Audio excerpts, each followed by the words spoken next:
I grew up in southern Ontario, and not having too many things to do in my hometown, I would often spend the weekends hiking out in the forest with my dad. To this day, I'm a great nature lover, and I think a lot of that comes from my experience out in the woods as a young boy. There's one memory, however, that stands out to me as a little eerie. On the weekends, my father would often take me on these drives out in the little country roads. We'd pull over at the sides if we saw like a farm or a river or anything else like that we just wanted to get out and investigate. On this day, I asked my dad if we could go through the forest that I saw on the side of the road, and he agreed. We walked into the forest for about 10 to 15 minutes before my dad stopped dead in his tracks. We saw a fairly new-looking bicycle, which had recently been chained up on a tree. There were no signs of rust on the chain or the bike. Next to the bike was an amateur path leading through the underbrush. Even to 7 or 8-year-old me, seeing this new bike so deep in these woods, which was on the side of a gravel road with no types of houses or anything near it, just seemed a little odd. Close by, we found apparently this full backpack, which had been left partially obscured by a bush. My dad was horrified by this bicycle for some reason. He whispered to me this elaborate story about how he thought the owner was a grow-op, drug activity, that they had left it there, and that they'd be liable to kill us if they found us. It was honestly shocking of how terrified my dad was. He was a man of strong constitution that didn't spook easily, and seeing him in such a state really unsettled me. Although this bike was out of place, there wasn't really anything frightening about it. And even at the time, I thought the grow-up conclusion was a bit of a jump. I still can't figure out what scared my dad by it. Shortly before he died, I brought this story back up to him, and he insisted that he had sensed danger. An especially odd comment coming from him, my father being a great skeptic and an atheist who delighted on tearing down any belief which was vaguely unscientific. He couldn't explain it to me when I pressed him further about it, insisting over and over again that he just sensed danger, which becomes even more eerie in context to the rest of my story. We headed back out the forest at a brisk pace. The forest floor was covered in autumn leaves. Funny how vividly I can remember this too. The look of the forest, how it was a bit muddy, the shade of orange of the leaves. He kept on whispering frustratedly at me to walk more quietly, which I can remember stressing out a lot about, worried that I'd make too much noise and we'd be caught. We were at a relatively short distance in this forest, so I'm not quite sure how we managed to somehow end up going down the wrong path, which only made my dad more tense. As we tried to make our way back to the car, I spotted something which made me feel deeply uneasy. It was like I could recognize the constitution parts of what I was seeing, but together it just made no sense. I can't remember the exact order of events, but I'm fairly sure that my dad didn't see it until I pointed it out to him. I'll never forget the look on his face. In the middle of the forest was a tree covered in about 20 or so winter coats, each hanging at the end of the branches, like executed criminals. Most of the coats were brightly colored with pattern designs that looked like they were like from the 90s or early 2000s, made from that nasty plastic fabric. They were the kind of tacky numbers which used to populate the racks of like thrift shops and wardrobes of like Mary-Kate and Ashley or some shit. Most of them were in good enough condition to be a few years old at most, if not new. The coats were torn up as if somebody had a knife to them. I can clearly remember seeing brown stains bordering the perimeter, of the torn sections, which at the time reminded me of dried applesauce, but through the years of half forgetting and embellishing, has come to resemble dried blood. It could have been anything for all I know. And remember, my dad seemed pretty upset when I reminded him about it years later. Some of the coats were adult-sized, and some seemed like they were children's. My dad turned to me and quickly told me to run. We eventually found the car, taking what seemed like a terribly long time to find our way back there, in the failing afternoon light. We drove home silently, contemplating what we saw. I was told never to tell my mother, and to this day I still haven't. At the time, he told me he was going to tell the police, but when I asked him about it a few years ago, he seemed uncomfortable talking about it, so I dropped it. I still don't know what we saw, and I couldn't even give any real location of the forest. I grew up in Oxford County. It's likely it happened somewhere in there, or one of the surrounding counties. If I ever figured out where it was, I'd love to go back and have a second look. I dream about the forest once a month.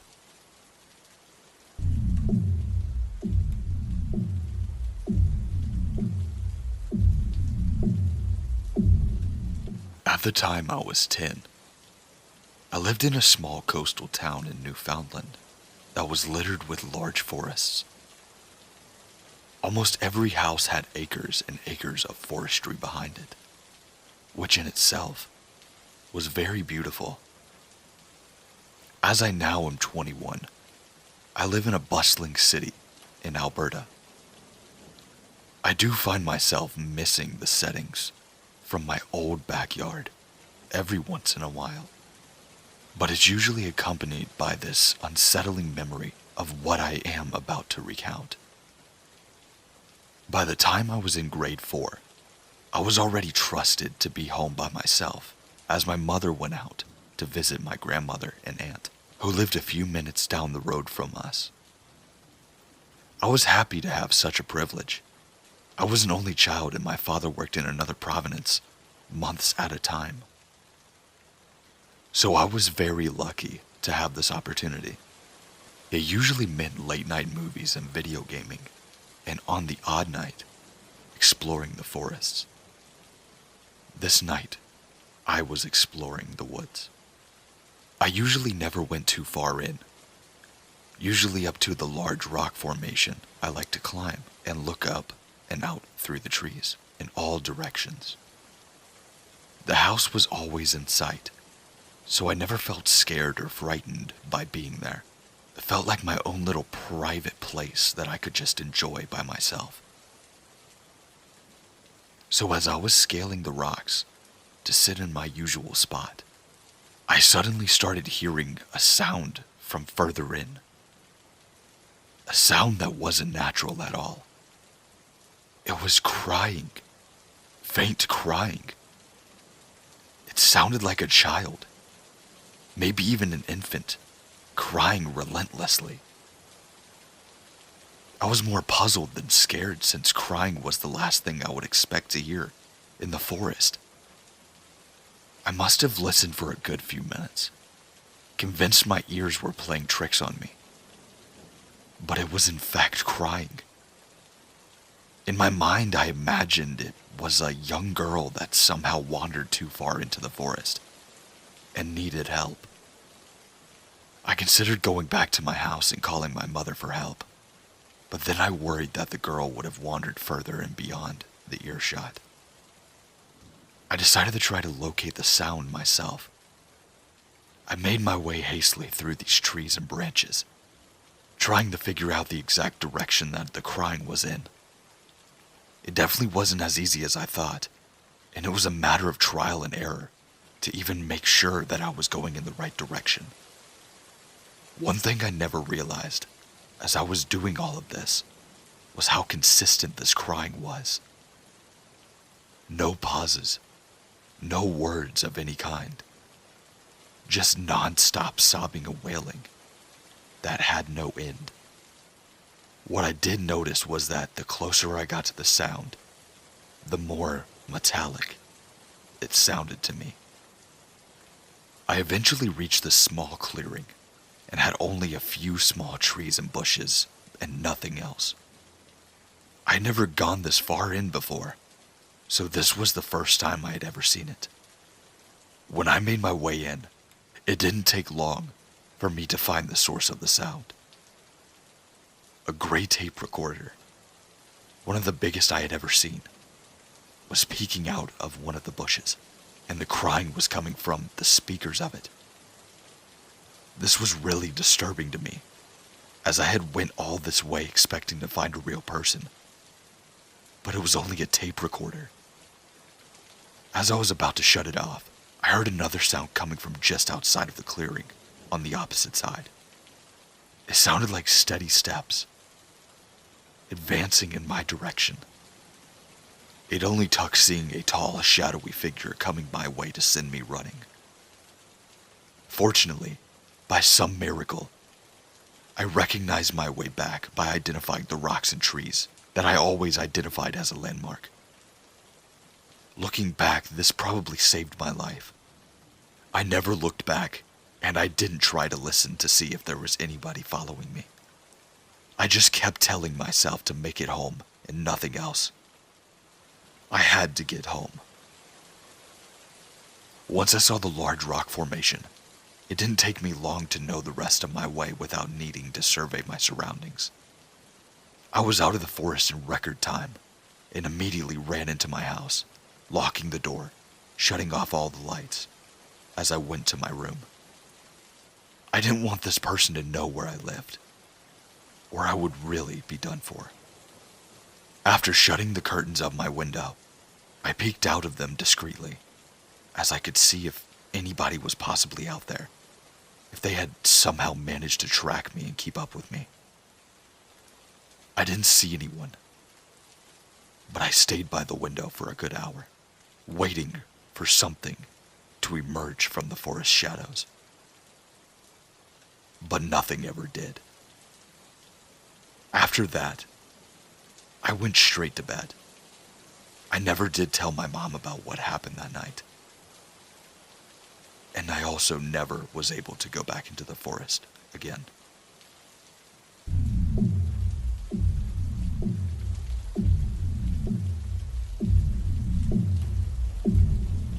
A few years back, I decided to take my family, as in my wife and kids, out to a cabin deep in the woods, just for a weekend. Everything at first was all hunky-dory. We were having a good time, but then we started noticing things. We thought we saw people that were out in the woods, just watching. When we would turn around, they were just gone.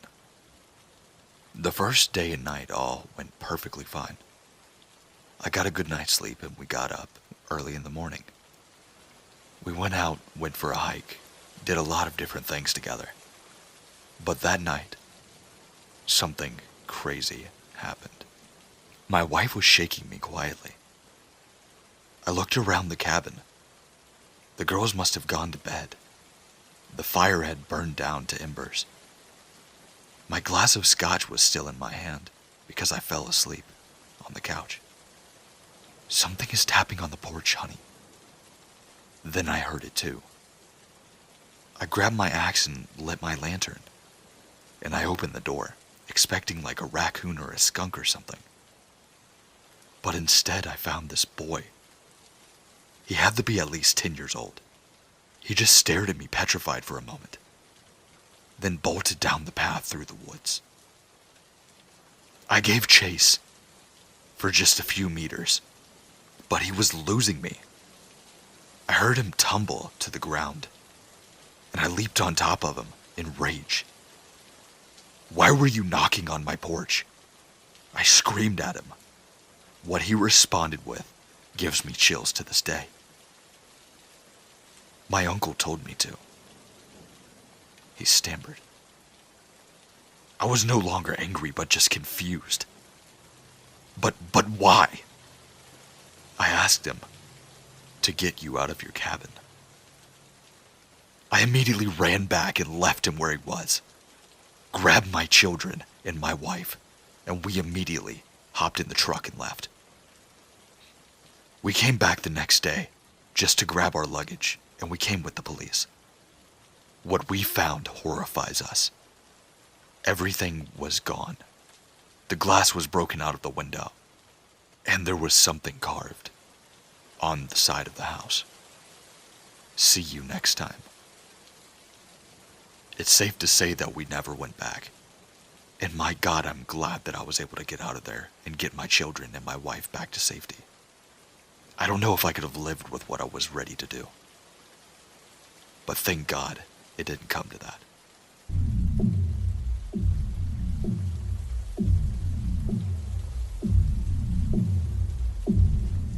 My friends and I back in college would not necessarily call ourselves ghost hunters, but we would like to go into the middle of the woods at night and find abandoned houses, graveyards, and the like, which are plentiful to find when you live in the middle of nowhere.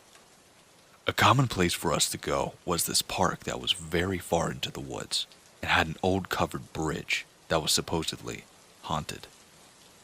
As an explanation as to why this bridge seemed so scary, there is a light at the end of the bridge, and the shadows off the trees form what looks like to be a figure. When you sit in the middle of the bridge, the wind makes the figure look like it's moving towards you. To the unsuspecting visitor, this can frighten you very much. So we like to take our friends out there, and we would love to freak them out a little bit. To set the scene, it was late summer on a Wednesday night, probably about 2 a.m. We were all out for summer break and had nothing going on, so we decided to take a couple of friends down there to the bridge to give them a good scare. This area is not easy to get to. There are a lot of steep hills and rocky roads. It's very secluded, so as expected, there were no other cars on the road. We got down to the bridge, and as we had so many other times before, it was tough to see the light at the end, but there were definitely plenty of shadows around, so the scare factor was pretty high. So as you're supposed to do, we parked our car in the middle of the covered bridge and turned our lights off, as well as the engine. Immediately, the people that we brought with us saw this shadow figure approaching our car. We obviously tried to play it up and act like we saw it coming towards us as well, to continue to scare them, but something was all wrong this time. The figure seemed a lot more lifelike, not like the trees swaying in the wind. It didn't feel like an illusion at all. I looked over at my friends and could tell that they noticed something was different this time too. It was at that point that I noticed that we were no longer looking at a shadow figure at all at the end of this bridge. This one had actually moved directly in front of our car. In a panic, I turned on the headlights because it was becoming a bit too real. Once the lights came on, the figure did not disappear, and it did not stop inching towards the car. There in front of our car was a person in a black hoodie and all black pants, hoodie over his head, looking down at the ground. After the lights came on, he kept inching towards the car at a snail's pace. We thought it was a prank. Someone saw us coming down and was probably familiar with the story and wanted to mess with us. We opened our windows and yelled, "Hey, you got us. That's pretty good." He had no reaction. Thinking he was just trying to stay in character, we laughed it off and backed out of the bridge and started heading up the hill. There was a parking lot at the top of the hill, still pretty deep into the woods, maybe a minute or two drive from the bridge. We decided to head up that way and gather our thoughts and sort through and process everything that had just happened, since the adrenaline was still running pretty high. We got to the parking lot, which is normally a quarter full on a busy weekend during midday with hikers because it's a pretty popular spot for hiking. But 2 a.m. on a Wednesday should have not had anyone in this parking lot. Upon pulling in, every spot was full. Considering the park closed at dusk, this was a disturbing discovery. We parked in the middle of the lot trying to figure out what was going on. I grew up just minutes away from this area, and the amount of cars in this lot was probably equivalent to the nearest town's entire population. We sat in the lot for about 5 to 10 minutes, just talking to each other, trying to figure this out, and what was going on, when 2 German shepherds came running down the hill.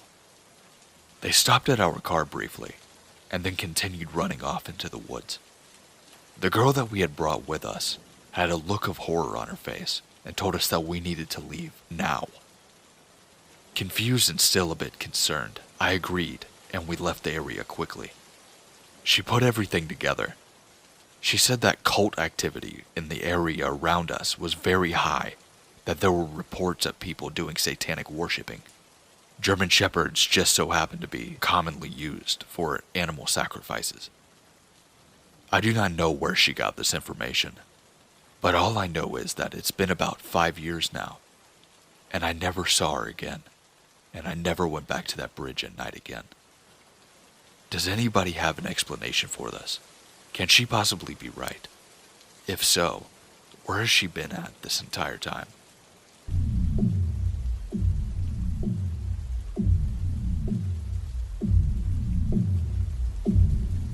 When I was 19, I was a venture scout, sort of like Boy Scouts, only for older kids and it's gender mixed. I decided to go to this week-long mixed scout and crew camping trip with my friend, but a few days before going, my friend for the venture scouts bailed. So I'd be going up into the mountains alone with a bunch of strangers, which was no big deal to me. I can handle myself. But I got there and I was the only venture scout, and the only girl. It was a little awkward, but most of the Boy Scouts were pretty nice and easy to get along with, although they weren't used to camping with a girl. They happily accepted me just as one of the guys. But then there was this one guy, Danny. From the first day of camp, he wouldn't take his eyes off me. He'd just stare at me. It was a little uncomfortable, yeah, but I figured maybe he was just socially awkward or something, with girls or something, and tried to pay him no mind. The next day while we were hiking, we all split off into pairs, and it turned out that I was paired with Danny. He looked a little too excited about this idea, hiking with me alone. His eyes always seemed to be a little too wide, like a bit crazed looking. But he was a small guy, spindly, unkempt hair, and a little shorter than I was. I was 5'7". I figured I'd be able to take him on in a fight if anything happened or he tried, so I didn't really raise a fuss about it. Before setting out to this hike, he kept asking me if I needed some help putting my sunscreen on. Even though I kept declining, he kept pushing the question and trying to put sunscreen on, until one of the guys told him to cut it out. While we were hiking, he kept probing me. "How old are you?" he'd ask. 19, almost 20, I'd reply. "Oh, don't lie. You must be a 14-year-old or something. You're so innocent. Young, innocent girls are always the cutest." He kept asking me innocent enough questions, like where I lived, if I had siblings, what my favorite color was. But then he started asking me these weird questions. He asked me if I had ever heard of BDSM. I was taken a little back by this, and was more than a little uncomfortable, so I'd pretend to just not know what he was talking about, all while trying to give as many hints to him as possible to just drop the subject. But he then started going on about what BDM was, about tying girls up, hitting them and burning them. At this point I was a little freaked out a bit, but I was trying to keep it cool. I didn't want him to know any type of distress, any chinks in my armor if I should say, as I knew he'd probably get off to me squirm. The only thought that I could really think of was, what the fuck is wrong with this guy? Seriously, what the fuck? As I kept my eyes fixed on the path ahead of me, then he started to compliment my skin. You don't see a lot of girls with pale skin, "Do you use moisturizer?" he'd ask, attempting to touch my hand. But I kept my arm close to me, held fast in my backpack. I was incredibly tense, and every muscle in my body was screaming. I sorely regretted wearing that tank top at this point, and I could feel his eyes on me. He started telling me how my pale skin is beautiful, since you could see the rope burns and bruises better. The way he said it just sent chills down my spine, and the anxious knots started to form in my stomach, and they grew tighter. Then he asked me if I was a virgin, and then he started asking me other questions that I'm not going to talk about. But after he asked me these questions, I was wide-eyed in disbelief. I turned my gaze away from the dirt path and looked at him, and he was just smiling, a creepy, childish sort of smile. It was just so chilling. I kept silent and quickened my pace. He just felt too close, far too close. I wanted to run at this point. He could probably see the fear in me at this point. There was no hiding it, but fortunately, I saw another pair of scouts were ahead of us, and I ran to them telling them that the four of us should group up and go together.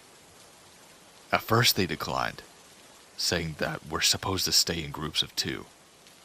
But upon seeing how panicked and distressed I was, the two guys changed their minds. They looked confused at Danny, who was silently glaring at them. I was just glad someone else, other than Danny, was there.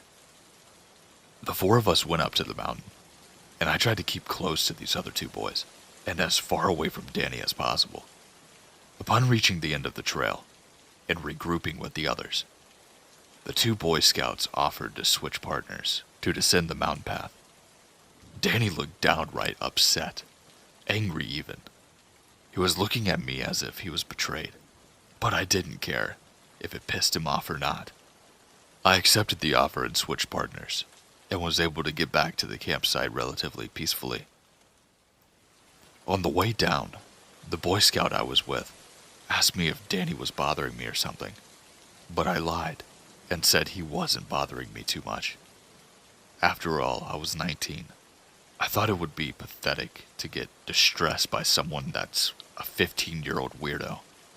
I figured that, so as long as I stuck with this other guy, I'd be fine. But then the night, I was alone in my tent. Everyone else got to go to sleep in pairs of 2 or 3, but since I was the only girl, I had to be alone in my tent. It was always a little creepy being alone and isolated in the forest, away from everyone else. The scoutmaster insisted my tent be far away from the boys' tents so that they wouldn't bother me, but it only put me more vulnerable in an isolated position. I sorely wished that I had been closer in protection to the rest of the group. Late at night I heard rustling outside. I figured it was just a deer or an elk or something, as it usually was, and went back to sleep. But then I heard the tent opening. Opening my eyes, I peeked through the crack in my sleeping bag to see what it was. And there, I saw the white of an eye looking back at me, looking through the opening of the small tent. It was Danny, staring at me. I froze, holding my breath. I held my dad's hunting knife close to me, hiding in my sleeping bag, not moving a muscle, and staring Danny down, pretending to be asleep, ready to fight at any moment, should he take one more step into my tent. But he didn't do anything. He just stared, watching me, breathing heavily, and muttering incoherent things to himself. "Are you there?" I thought I could hear him say. Eventually, after what felt like an hour, he left. The next morning, exhausted, I caught naps when I could and kept close to the other scouts in my group. It was difficult to maintain this calm and cool composure. The scout leaders were a little frustrated with me, since it seemed like I wasn't paying much attention to their instructions. But at this point, I didn't really care much.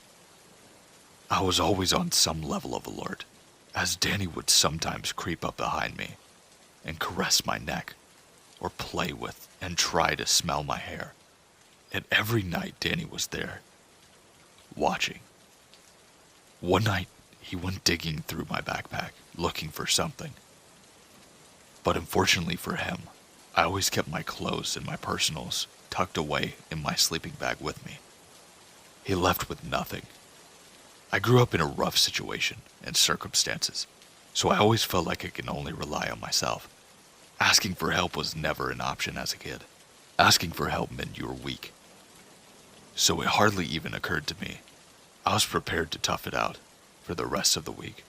But a little over halfway through the week, Danny was called away by the scoutmasters and sent home. I got a feeling that it was the Boy Scout that helped me before, saw what he was doing, and sent a complaint about him to the staff. While everyone else was confused and happily saying bye, he just crossed his arms firmly and stared as Danny left. Danny looked so bewildered and confused by it all, like he didn't understand why he was deserving to be kicked out of camp. It was so strange. I tried my best to forget about it, and the rest of the week went off without a hitch. But the more I think back on it, the more I realize how damn freaky and bizarre this kid really was.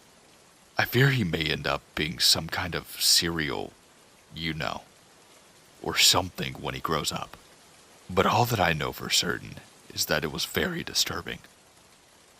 I'm just glad my dad told me, although knives weren't allowed at the camp, to take his hunting knife with me. My father insisted I keep it for protection, and I definitely didn't regret it.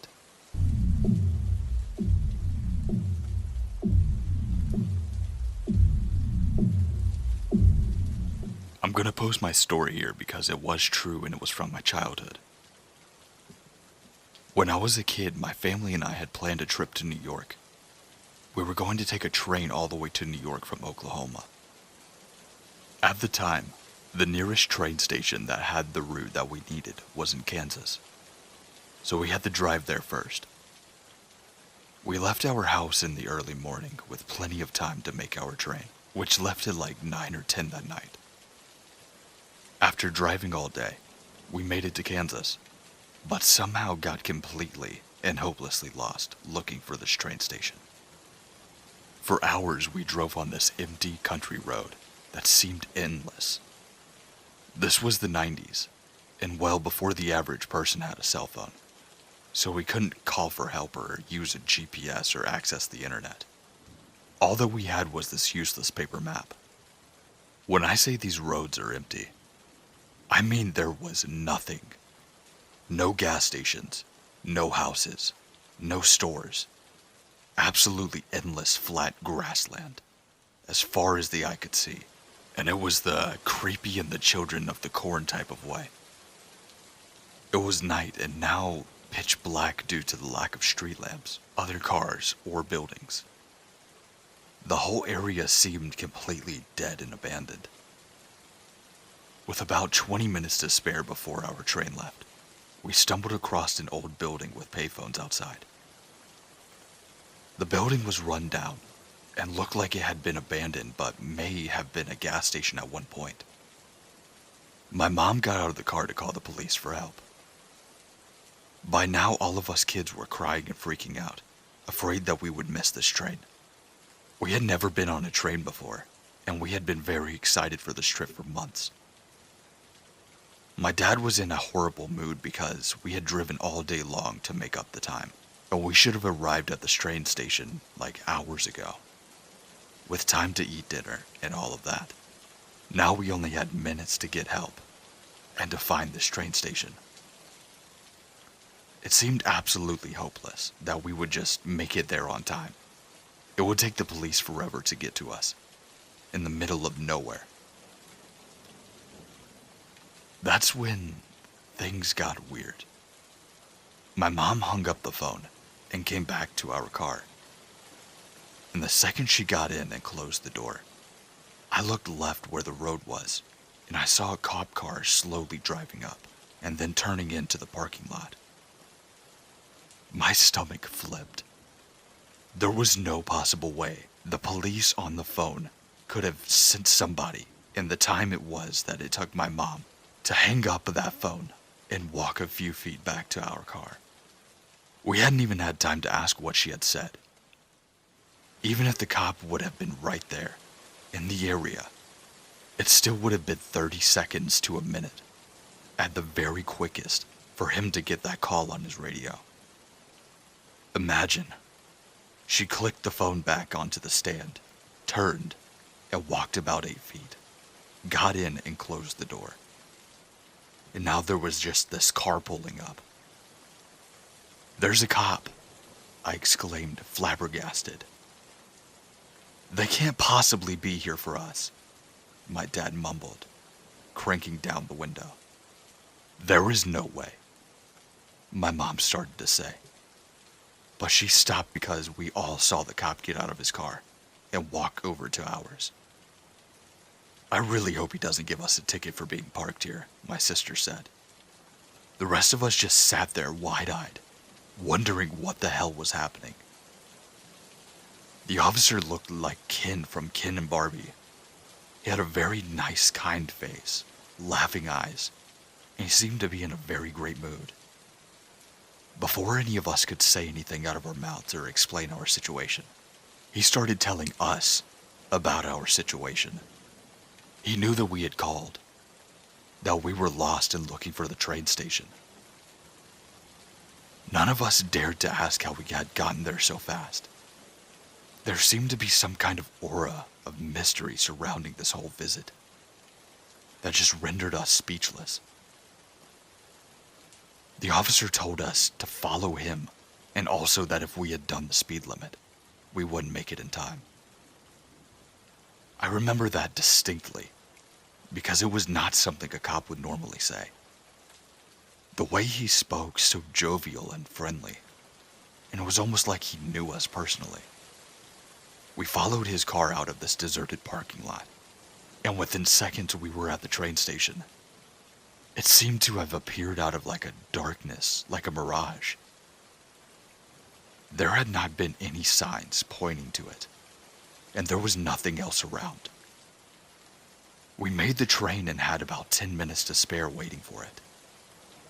To this day, we still talk about this as a family, and wonder if it was even possible for this cop to have gotten there as fast as he did, on this dark and deserted country road, with nothing around for miles.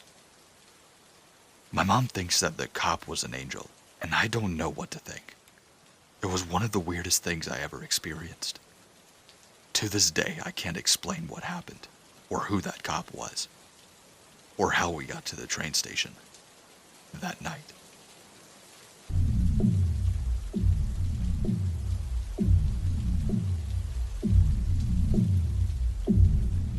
This event happened to me when I was about 8 or 9 years old.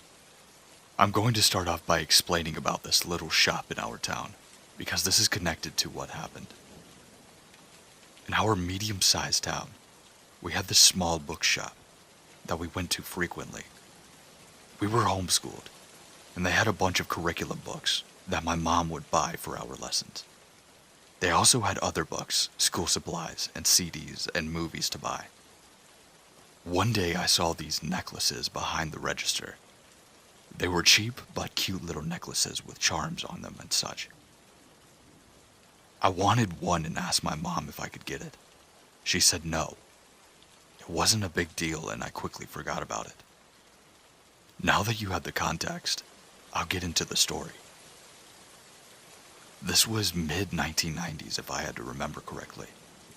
Back then we lived very far out in the country, and our house was at the top of a deep creek. We didn't have very many close neighbors, and the only kids who had lived by were a boy and a girl who lived on the other side of the creek. We hung out with them a lot since they were the only ones around our same ages. The creek was an excellent place to explore. To us, it seemed like much bigger than it actually was. And we could spend hours down there playing on the wooden swing that we had built. Ice skating when the water was frozen over, just pretending to be explorers. One of our favorite games was pretending we were hunting for treasure. Me and the little girl who lived on the other side of the creek would play this game together. We would find little rocks and things that we would just pretend were treasure. We were talking one day about how cool it would be if we found real treasure in the creek, like jewelry or something. But about a minute later, no joke, we stumbled across something silver, half buried in the leaves. It was the exact same necklace I had saw at the bookstore, still attached to the price tag. It was a wet and rainy day, but the price tag was still pristine, as if it hadn't even been in the leaves for very long. On top of that, we had already searched this area earlier in our game, and hadn't seen it there. It would have been impossible for us to miss it. Like typical kids, this didn't freak us out in any way, but it would freak me out today. Instead, we were absolutely thrilled with our discovery of actual treasure and ran home to show my mom. She got very angry with me, thinking I had stolen the necklace. She recognized it as well and knew it was the same necklace I asked for the weeks prior. I told her that I hadn't taken it, that honestly we had thought that she had bought it for me, for a surprise, and accidentally threw it away, where it somehow ended up in the creek. Then she told me that she hadn't bought it either, and then I got really weirded out. How did it get here, miles away from town, buried in the leaves of our creek, an isolated country home? None of us kids had bought or stolen it, and neither had my friends, or the parents, or our parents. And now we knew that there was no explanation for the necklace just appearing. To me, the weirdest part was the price tag still attached. That meant that no wandering stranger had been wearing it, and happened to just drop it in the creek. It was obviously brand new. It also wasn't expensive enough to bother even stealing from anybody's house. If there had been some type of robber using our creek as a getaway. It was maybe like $5, something like that. As a kid, I just saw this as good luck, and asked my mom if I could keep it, but she had insisted that we return it to the store. We did, and sure enough, we confirmed it was the same exact necklace I had been wanting. I explained the story to the cashier, but I'm pretty sure the cashier just figured I had stolen it. I'm also pretty sure that my mom had thought this too, though she couldn't prove it, and I wasn't a dishonest child. I don't blame her for thinking that, since there was no other way to explain it. To this day, it remains a strange and unsolved mystery. I like to think that maybe I had a friendly ghost companion or a guardian angel or something who just wanted to give me a little gift.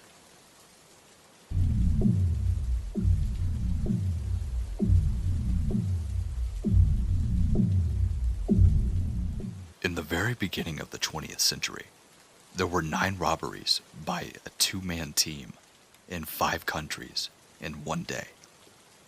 All assumed to be the same 2 guys by eyewitness accounts. The exact same getaway car, guns, outfits, and ethnicity.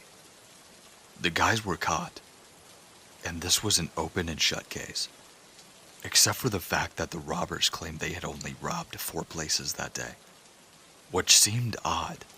So someone looked into the exact timings of the robberies and found that robbery number 4 took place only 10 minutes after robbery 3, and then 1 minute after the robbery 5 happened.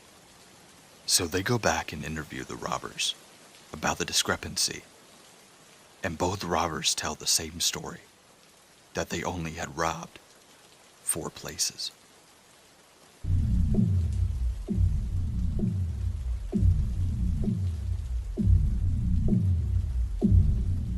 A couple of nights ago, my friends invited me to go to his place and chill out and talk about some stuff. And so we did.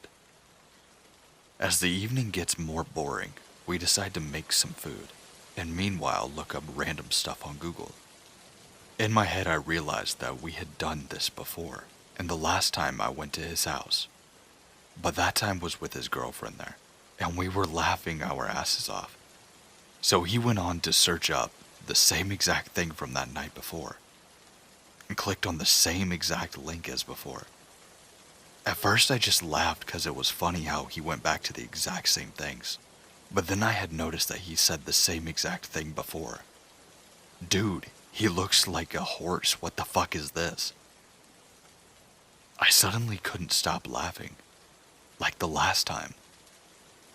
But it wasn't funny to me at all, but I was still laughing, like last time. Everything felt the exact same, other than his girlfriend not being there.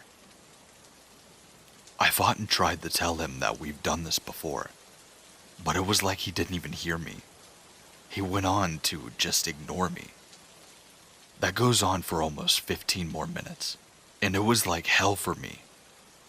It was like I couldn't escape this laughter. It felt like I smoked 2 joints and was high out of my mind. It finally stops and I could speak, but I start to hear the food overboiling, so I rush outside of there, and boom, my legs become weak, and I land on the floor. My friend comes from behind me. I tell him to help me at this point, and I started crying. But I said that everything that we had done inside had happened before. And he does this weird twitching thing, and I start to get scared and I realize that this almost had happened before.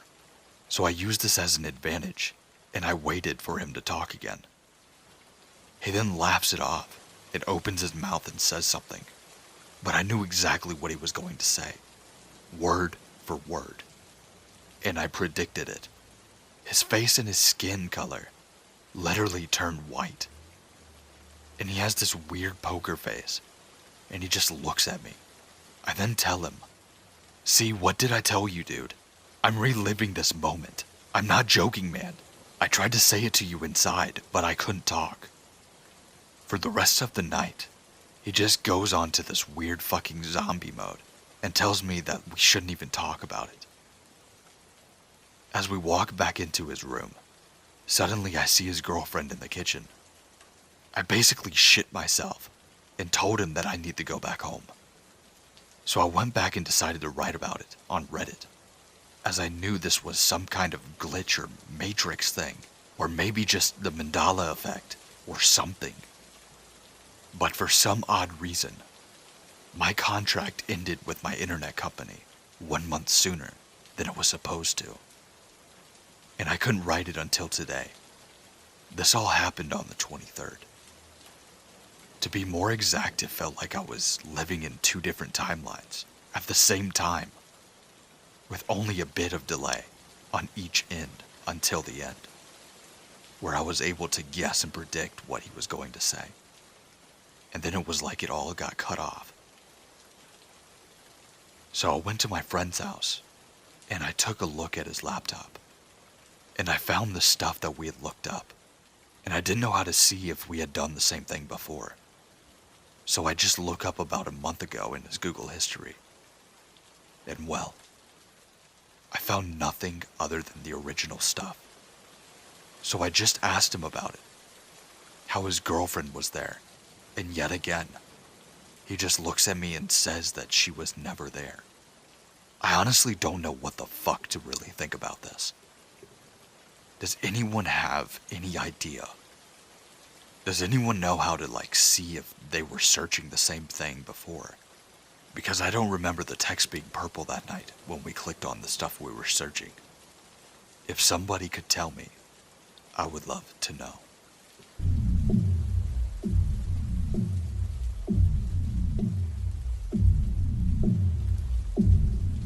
In order to give context to this post, let me explain who I am and why I am bothering sharing this information. 22-year-old male, just finished my master's at a university. I was about 12 when I was given permission to start using my dad's spare laptop, since his work gave him a new one every couple of years, and he thought that I could use the experience of getting used to the tech early on. When I was in high school, I got word from a group of stoners, Which also, I still have no clue why the hell they were talking about it. The people were accessing restricted parts of the internet, which held everyone's information. I went ahead and did some more digging online, and I found out about this dark web. What most of you know as the deep web. Finding proxy sites, as well as hacks, that you could use via command prompts to mask your IP address and basically walk through a lot of locked doors. I spent the better part of my late teens doing this kind of stuff online, using a few online forums like Rad. Most of the time. I didn't have many friends offline, so yeah, online was a place for me, and I got pretty good at blending in. I had 3 aliases which I used, but only the close online friends of mine knew that they were all me. Nathan was my main link to the dark web, since he somehow spent more time than I did on it, even when the only thing I did, other than ghosting with him, was playing Halo. What I liked about him is that neither one of us mentioned our last names or any real information, even though we both could have looked it up at any time and found pretty much whatever we wanted to about the other person. That being said, I trusted Nathan more than almost anyone, and he knows more about this story than I'll be willing to admit on here. During uni, I roomed with a local dealer who, unknown to the education board that expelled him, worked for me now. It was fucking easy to order narcotics online, like MDMA and X, if you knew where to look. I even had them shipped to my dorm room, local P.O. box, at one time without anyone being any the fucking wiser. I'd get the drugs online. My former friend would then use his real-life connections to sell them since I didn't really have anyone in town. This was around the same time I felt like I had all the cards, and no one could touch me if they couldn't track my IP. I was in the second year of my biome course when I got into the stupid shit. Scumbag pieces of shit would be sharing snuff videos that would even make the most messed up, you've laid eyes on, look like a fucking white bread. This was why I only used the links that I either found myself or more often the ones that Nathan gave me. He would spend days, and literally days, just marveling at some of the crazy shit that you could find on there, and some of the stuff that people just get away with. Yeah, the government had shut down all of the main sites like Silk Road and Mad Onion, but those are like the only ones that idiots online seem to even take a notice at. Other hackers would just message me on forums asking for sites to get weed and other drugs from, which was basically as simple as pointing in the right direction.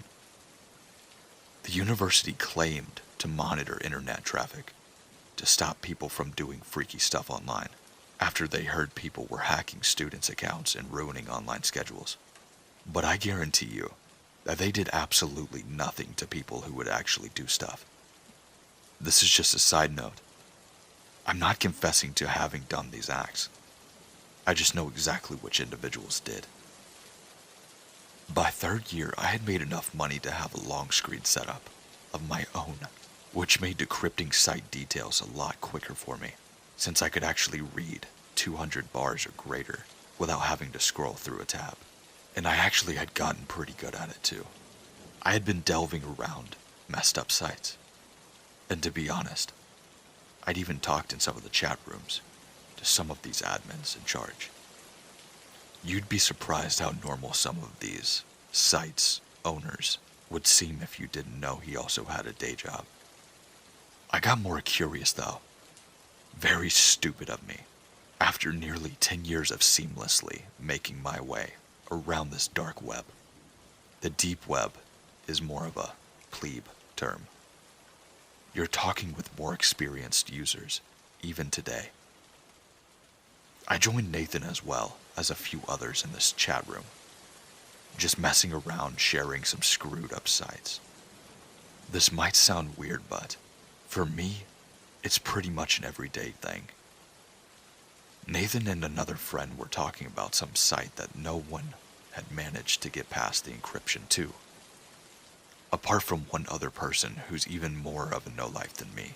The rest of us are pretty sure he's mentally unstable, because the site he shared with us was arguably the most vile thing I've ever laid my eyes on. For those of you still with me, this is why I'm posting this here. This site is the most cancerous and revolting sector from the darkest part of the dark web. It is a scar that I bear to this day, and it is one that I will never, ever forget. I'll warn readers again, this is not for the faint-hearted, and something that even the most emotionally numb person will not be able to deal with. I won't share the site URL, since I don't want this post to be taken down, nor do I want anyone even giving the slightest bit of publicity aside what I have said here. That being said, it did have a subheading in the HTML that I'll leave the other people like me to have a look at if they want to. Most people referred to it as cold body. The messed up dude who was in the chat room earlier gave Nathan and I this encrypted URL for us, but he was too fucking giddy about getting through it, through the site himself, to send us an encryption, so Nathan and I had to manually go through the whole process ourselves. We tried for hours. Nathan and I had been doing this for the entirety of our adult lives. Yet we'd never seen code like this before. Come to think of it, I doubt that the guy in the chat even cracked this himself. Nathan and I both called it a night. I left the command prompt open and went outside to smoke a joint. Nathan remained on the chat so we could play Anvil, a Russian crack of Halo for PC. But when I got back, his microphone was muted for some reason. For people like us who had nothing to hide from each other, we almost never muted our mics. I wait a few minutes just thinking maybe he's doing something, or maybe he went to go get something. Nothing. I don't think much of it. My brain is too occupied with the cannabis flowing through my bloodstream. I sat down and took another look at this code, thinking there was something I missed. I did. The code was completely different, completely unencrypted. I simply launched the URL, and my PC wired for a while, until finally opening up about 20 windows across my monitors. All of them scrambling codes through a debugger that I had installed. Even with 32 gigabytes of RAM, my computer was making more noise than I had ever heard before. I thought to myself, shit, I'm gonna have to OC my shit in the BIOS if I was going to have another shot of getting through this, and I was not feeling up for it after the smoke. I get ready to hard reset before my monitor turns off and back on, one at a time. This was when I started getting a bit paranoid and was thinking about just letting it go. I fucking wish that was what I did. The windows were almost gone, only 4 still there, and 2 of them were normal deep websites that the admin probably used to relay IP address through. First site that I had ever seen do that. All of the text was dark and extremely primitive for a site that I thought would be at least a little bit more impressive considering its security. The main center window had only one small amount of text in it. If you have made it this far, you know what you are in for. If you still don't, you don't belong here. Even though I was feeling mellow, the text in sheer awe of what I was getting myself into pieced me into fear. A simple Y/N prompt popped up in the window. I accepted, ready for whatever awaited me on the other side. A chat room window came into life in the second window remaining. I was wondering what it was for.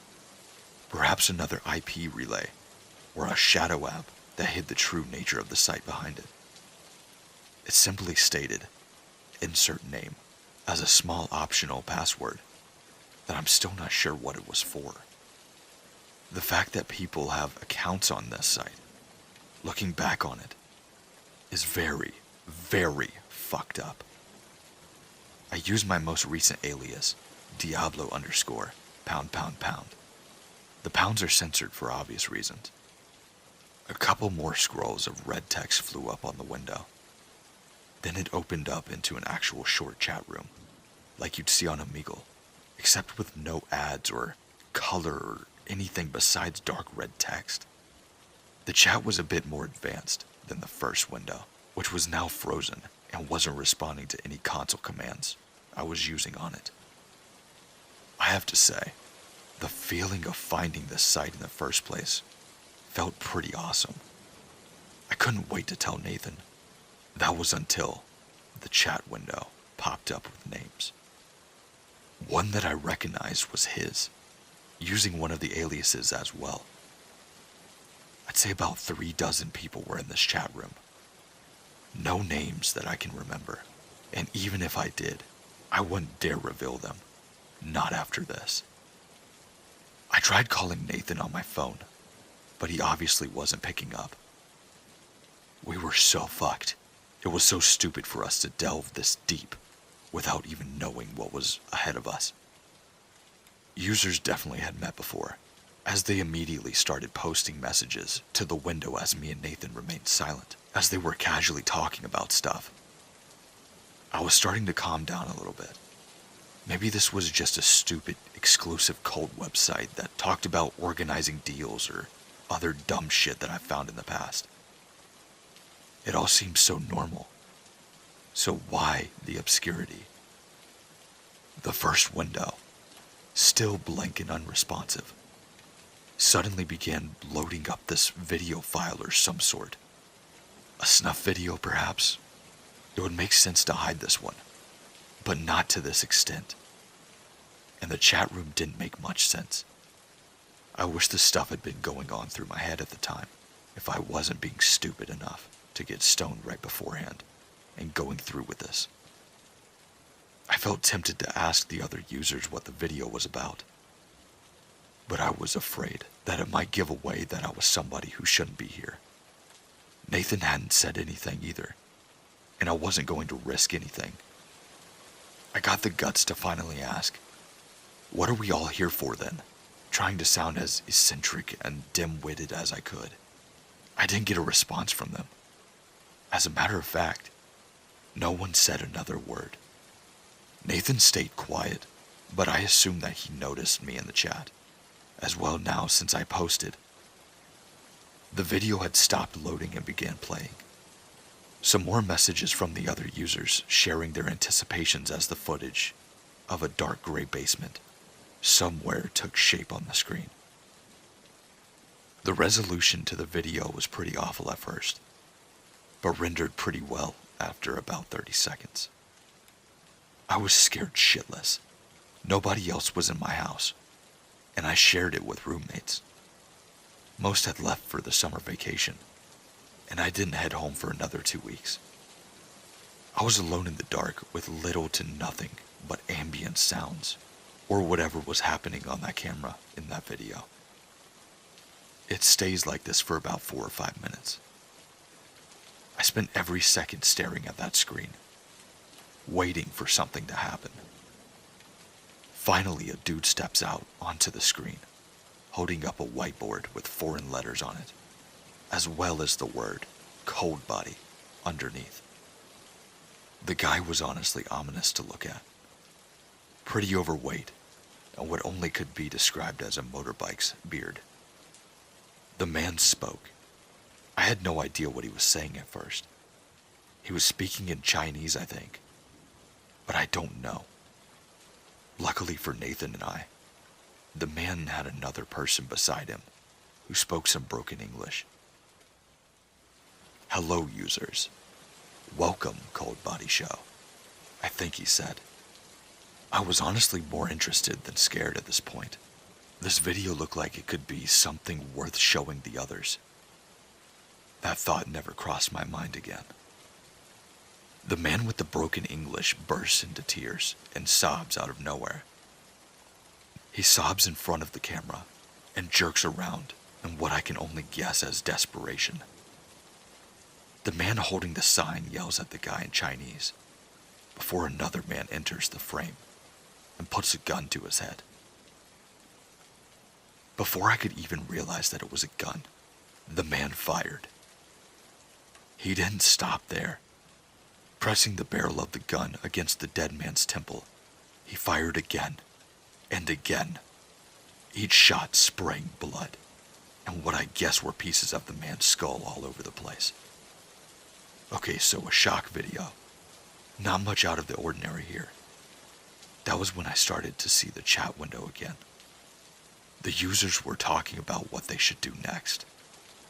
Users were all typing different languages, but almost all of the English ones read, "Shoot him again." I realized then that I wasn't watching some shock video or some stupid snuff film, that the admins had hid behind the wall of proxies. This was a live stream. I was watching a live stream of somebody being murdered in front of me. We all were.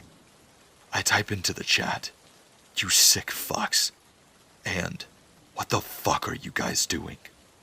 But the texts weren't being responded to. So many people were spamming in the chat in foreign text. I just couldn't read it. Another person is brought out, right in front of the camera, this time already sobbing and trying to break free of the ropes. They had been bound to her ankles and wrists. She was bare naked and covered in bruises and cuts. I didn't do anything but wait for the inevitable. The man shot her in the back of the head and watched her body fall limp to the floor. People in the chat cheered and asked for more. Someone picks up the camera and positions it in the direction towards a metal table, covered with some sort of liner. The woman's body is dragged into frame and placed on the table. What happened next?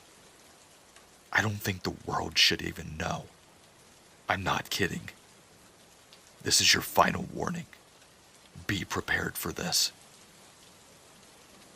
The body was slumped on the table like a surgeon would before operating on a person. Some more people, wearing red and black ski masks, went up to the body holding various items, such as kitchen knives and a cordless drill.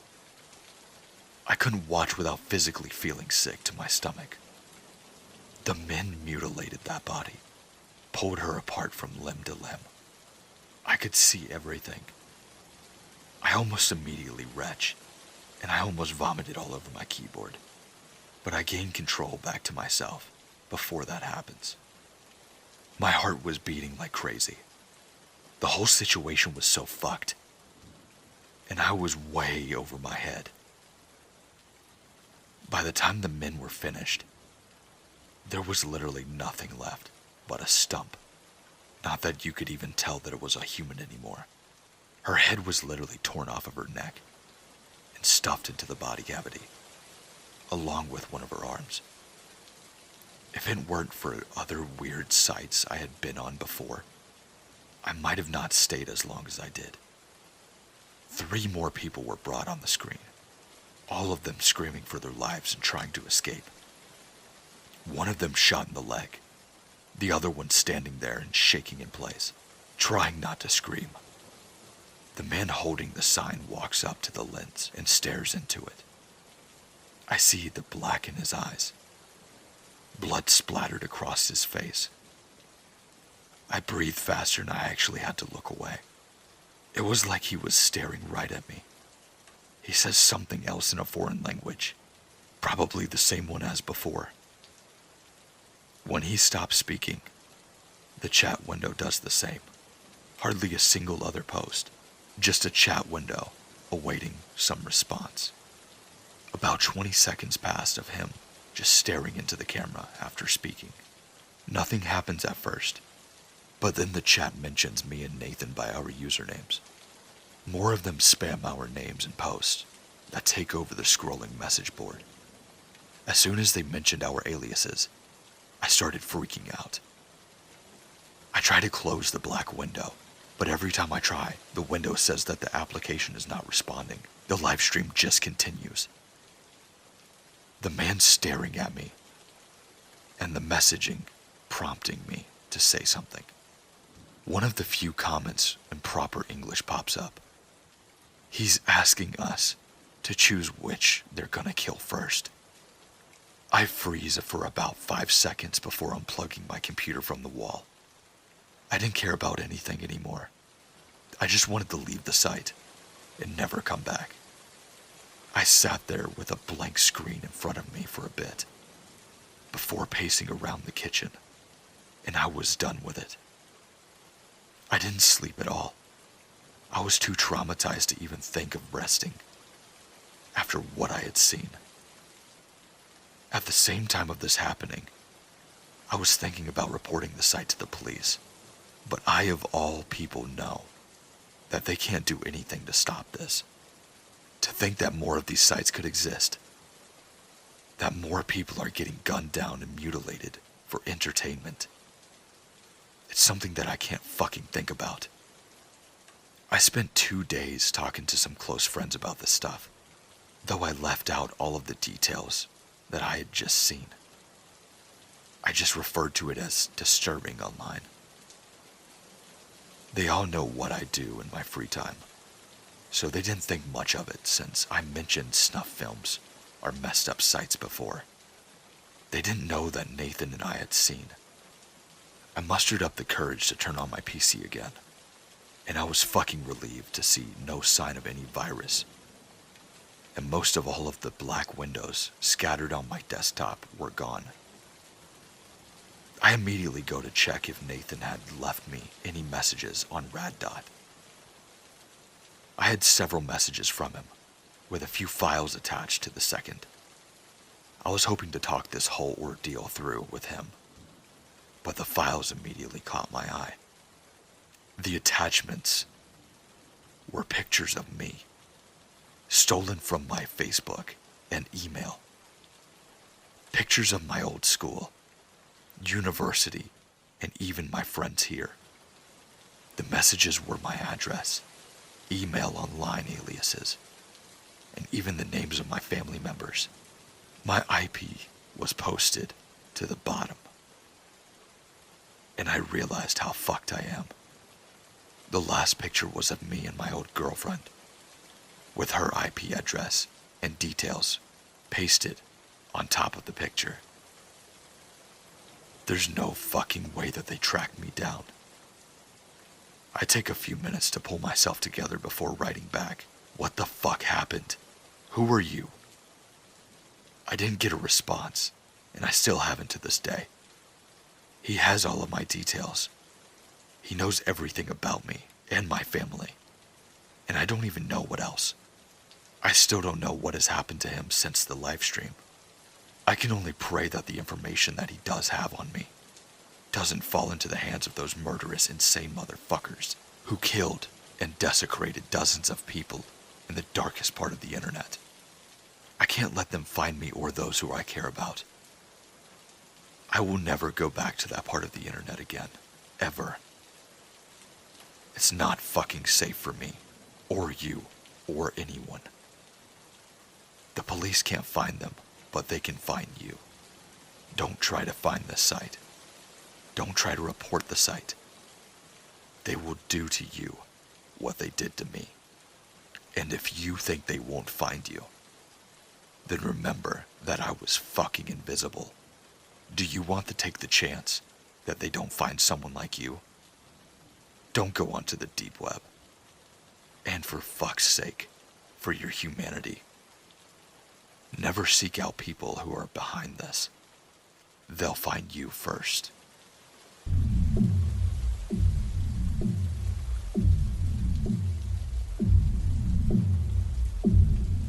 When I was 7 or 8, my family went on a beach trip, and we rented out a room. We had that kind of room that splits in between, and you can rent out both sides, and they just connect to a door in between. Like there's a door to leave, and then there's a door that connects to the other room. And the room connected to ours. There was a army family. It had a military dad, some kids, and a wife. My older sister was supposed to be watching me, as we were down in the jacuzzi during the evening. We were just hanging out and playing around and just having a good time down there. I don't really get out much, and was naive and all around a little kid. We're both blonde hair and blue eyes. This mom literally sits in the jacuzzi with us and starts talking to us and is just making herself real comfortable. I was very naive as a kid, and eventually we start talking about books, and she starts talking about her other kids, who we have never even seen. So take that note. And we're just having a good conversation. Really in depth, I felt. My sister decides that she wants to go back to the room, but I don't. I wanted to stay and talk with the mom. So my sister goes back up to the room. And now it's just 7-year-old me and some 40-year-old woman. It should have set off some creepy alarms, but did not. So she starts talking to me about going and walking on the beach, and it's like 10 p.m. She wants to go for a walk on the beach and get seashells. I thought it was a great idea, and I'd go to walk on the beach at night. This is the first. I felt so free and like a big kid.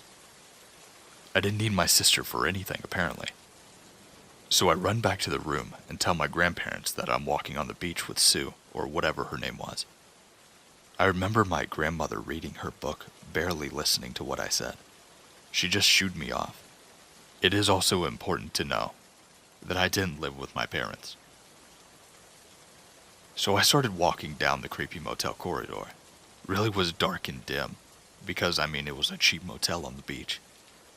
If you're around the beach, then you would understand. So I'm going through the stairwell, like something out of a horror movie. Too bad I'd never seen this movie. So I'm walking through the stairwell. The mom's way at the bottom, telling me to hurry up.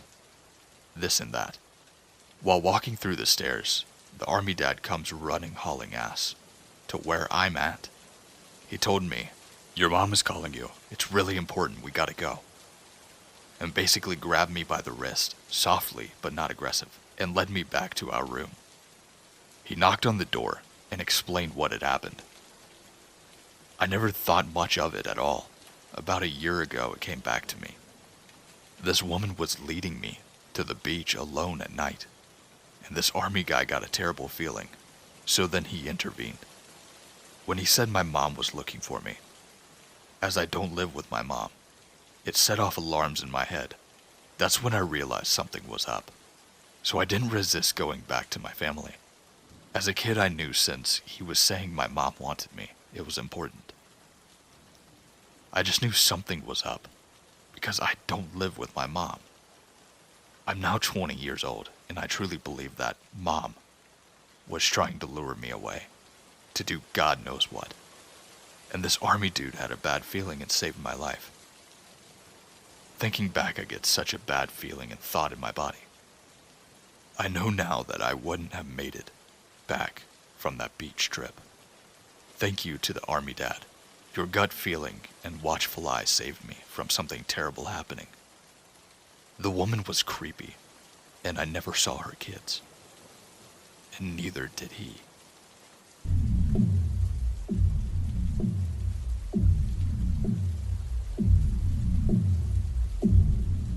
This happened when I was about 13.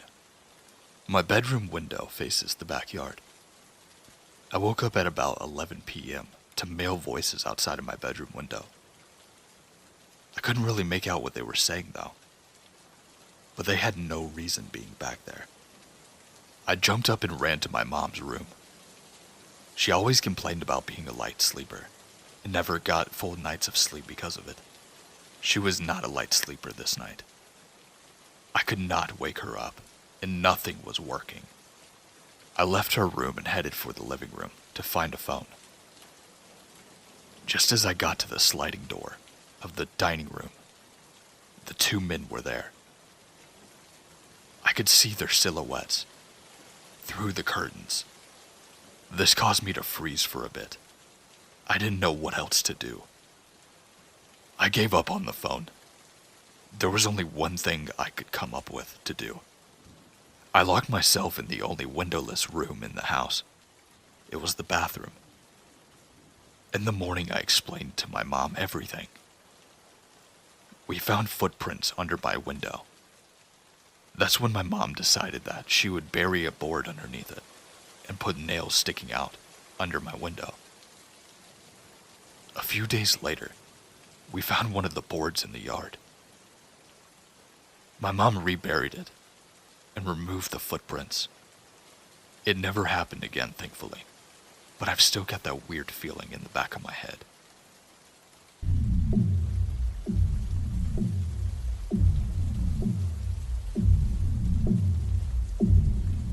I studied abroad in Peru when I was 19. This was 6 years ago, so the story is a little bit foggy. A lot of the time I was the only white person around, so I kinda stuck out. I would often get whistles and catcalls, but I think this guy was something more malicious. I was on a bus to one of the other neighborhoods, a route I had taken maybe once or twice by myself at this point. A man who looked to be like in his 60s got on the bus, scanned the seats, and then headed straight to the seat beside me. He was also white, and was wearing a baseball hat and a t-shirt. He sat down and asked in English if I was an American. I said yes, and asked him where he was from. I actually didn't care. I didn't really want to talk to him, but I was just being polite. Anyway, he said he was from Lima, but he liked to learn languages. At some point he asked where I was going, and I told him the neighborhood, but not an exact stop. He told me that he could read palms, so I said great, and I flipped mine up. He said that he didn't do readings free. He told me that we could make a trade, that I could trade him English lessons for palm readings. For some reason I got some chill. I wanted all this interaction with this guy to end ASAP. So there was no way that I was going to give him any lessons at all. I just told him that he was already good at English. He grabbed one of my wrists and flipped my palm up and told me it was very interesting and that I really needed to know. But he would only tell me for these English lessons. He asked for my phone number, so I lied and told him some random one, because I didn't have a number in Peru yet either way, but that he could give me his number and I'll call him when I get one. He didn't like this idea. He really wanted to be able to contact me himself. He hesitantly pulled out a piece of paper and wrote his number down. He wrote his name as Cholo. I read it out and asked, Cholo? In Peru, that word is often used to refer to a person from the mountains and is sometimes derogatory. This guy was definitely not a Cholo. He was a white guy from the city. Well, he did tell me that I could just call him Cholo. Brushing it off, I said I didn't really need to know his name. I was very freaked out, but I didn't want to make a scene. He told me that he was concerned that I was lying and I wouldn't call him. He said that it had happened before, when he was asking this woman from India to give him lessons, and it didn't work out. He said he would hate for what happened to her to happen to me. I'm trying to understand what the fuck he's talking about. At this point, my skin was crawling. I was panicking, but still didn't want to draw attention to myself. I realized that no one else on the bus knew what was going on, because no one even spoke English the whole time. With as much sincerity as I could muster, I told him I would call him. He told me he didn't believe me, because I wasn't looking at him. Then he grabbed my face and turned my head towards him. He had his hand wrapped around my jaw, and was holding it firmly. I said I would call him, and then he let go. We weren't close to my stop, but I told him I had to go. I started to stand up, and he pushed my legs back down and told me we weren't there yet. So I sat back down, and I was scared that he would try to follow me or wouldn't let me off. He kept his arm over my leg to stop me from standing. As soon as we were in the neighborhood, I got off the bus and he didn't follow. Thank God. So that's the unsatisfying end of the story. That was the last time I saw or heard from him. I threw away the paper with his number, thinking that I didn't want it and I didn't need it. I wish I had given the information to the police. I didn't know what his plans were, and I don't know anything about this Indian woman, but I hope she's honestly okay. God only knows what he did.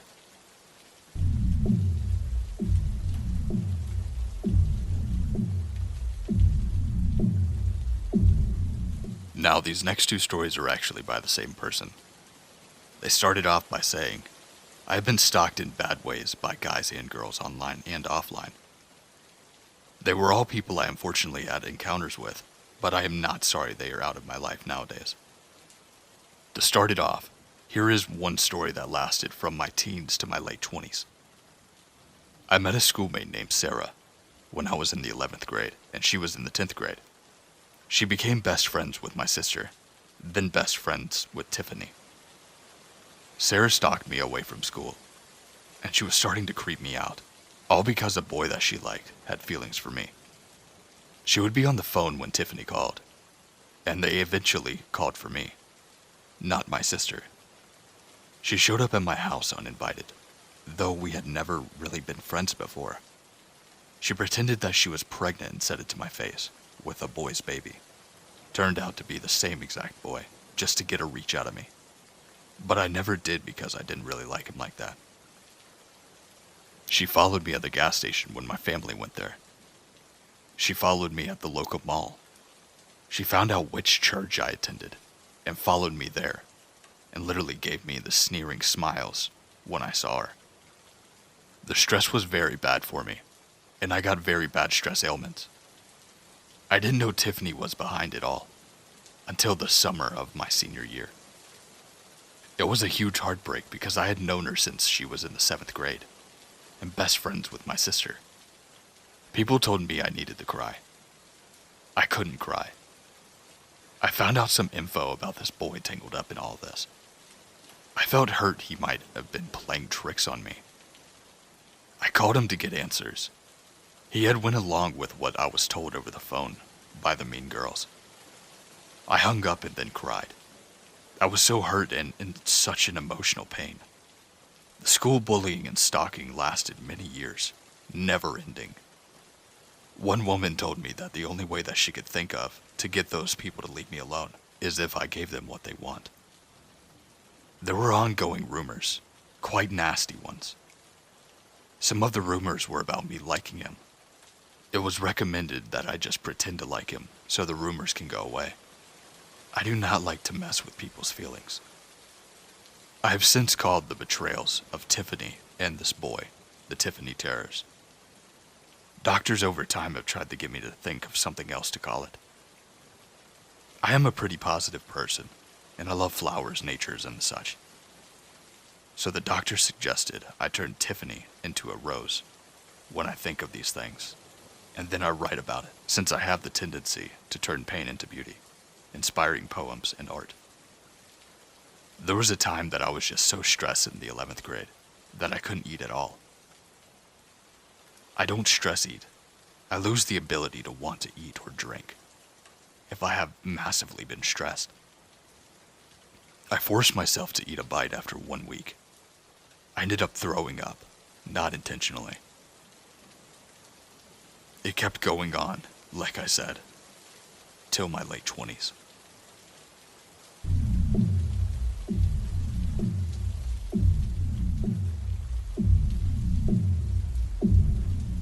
David is a man that I was introduced to after stress had paralyzed me for a long time, and then I started to walk again.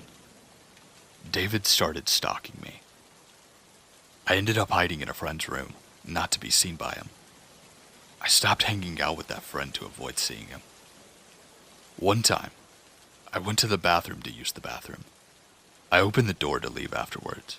David was standing outside of the door and had been listening to me pee. He had a disturbing look on his face, and he was poking something through his clothes. I was absolutely terrified.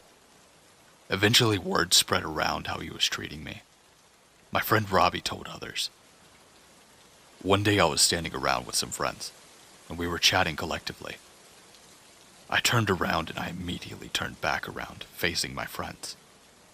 David was making a beeline towards me, staring at me, and I felt trapped.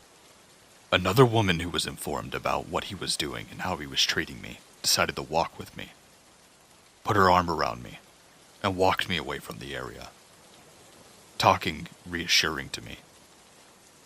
He never ended up coming over there. I don't know if maybe it was because somebody else was there. Those are the 2 times that I was stalked. They may be small, but they actually lasted a very, very long time. I have never tried to be friends with David or Sarah in this post-stalking problem. I took drastic actions to end Sarah's mean girl antics. Other women collectively helped me escape David. What was really sad, though, is that my friend died shortly after I left. I had stopped talking to everyone, and my stress took over again, so I kind of pushed everybody out. Now my regret is, I could have talked to Robbie a little bit longer. To everyone that was involved in this, let's not meet again.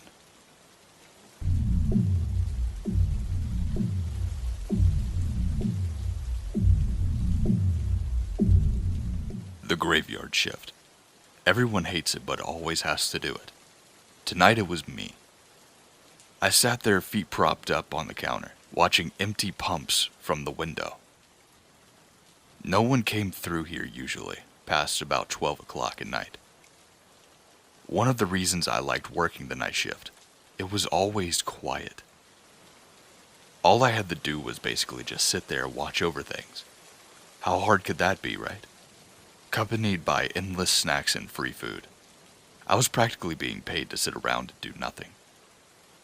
So I went on my normal usual routine, sitting there listening to the top 10 countdowns on the radio, gorging down some junk food, and catering myself to all of the energy drinks. Usually by 1 o'clock, I would say, I would start to feel the sugar buzz. That's when I would bring out the green for a little bit of something extra, if you know what I mean. It was getting late and the energy drinks had drowned themselves in my liver a little too fast, so I went to relieve myself. There I was zipping myself up, and in that filthy bathroom, I swear, a dead body could be disposed there and no one would even notice. I looked into the mirror and could see bags underneath my eyes. After washing my hands with the brown water, I decided to use the lifter. So I pulled out this fresh batch and lit one up. Smoke filled the bathroom. I locked the bathroom up and vented it so the smoke would just leave through the window. That's when I saw a car pull up to one of the pumps. An old, worn-down Chevy, blacked out. So dark I couldn't even see through it, but I saw no one. I looked again outside through the windows, but there was the car, parked at pump number 6. I turned towards the camera and looked at the 4 screens that perimeter the gas station, but I saw nothing. No sign of anything. I walked outside, putting my hands in my pockets, and slowly edged toward the car. Step after step, slowly walking into the fluorescence. I walked towards the Chevy, and I felt a chill go down my spine. I could see these large scratch marks along the car, ragged and deep. I walked closer to the car, and I peered into the driver's window, but could see nothing. Pitch black. There was something in the back seat, though. I couldn't tell what, but something was definitely there. In the midst of all the darkness, then the bell rang from the inside of the gas station, nearly startling me. I let go of the stare and walked back into the store. I rounded the snacks, but no one was there. I called out to see if anyone was there, but no one. Instead, all that was left was the $6 on the counter. I walked over to the cash register, and no money had been taken out. I looked over at the window, and I saw the door to the Chevy was wide open now. I looked back over at the security cameras and see nothing. Another car drove up, and it was the police. Quite frankly, I was happy to see it. I stood at the counter as 2 police came into the store. They nodded as I did. "That'll be $35.70, I said to one of the officers. They could tell I was a little shaken up. You okay, pal?" I wanted to tell them about the car and the 6 random dollars, but I was afraid they'd think that I was lying, so I just nodded to the Chevy. It's been sitting there for like 35 minutes and hasn't moved. No plates, no owner. And then when I come back, I find this on the counter. I held up the $6. The officer looked at it, and one of them motioned back to look at the car. I watched as one of the officers surfaced towards the blackened car. "So, you work here all night alone?" the officer asked, and I nodded, trying to stay straight, trying to remember I was still pretty high. I watched intensively as the officer walked around that car and shined a flashlight at the open door. He then turned away from the car and did a walk around the building. I still watched as his flashlight lagged in every camera. He finally came back in. I checked the car and the entire building, but nothing. Must be some kid or bum. I'd say stolen car, but whoever they are, they're gone now, the officer said. But in no way did it feel like any relief. "It happens all the time. Listen, we'll report it and it'll be towed in the morning." I sighed. But I knew something was just off. The abandoned car, whatever was inside, the change on the counter, something was off. I tried to laugh with them. They just smirked. "Well, before we go off our way, do you mind if I use the bathroom?" the officer who just came in had asked. No, not at all. It's around the corner outside."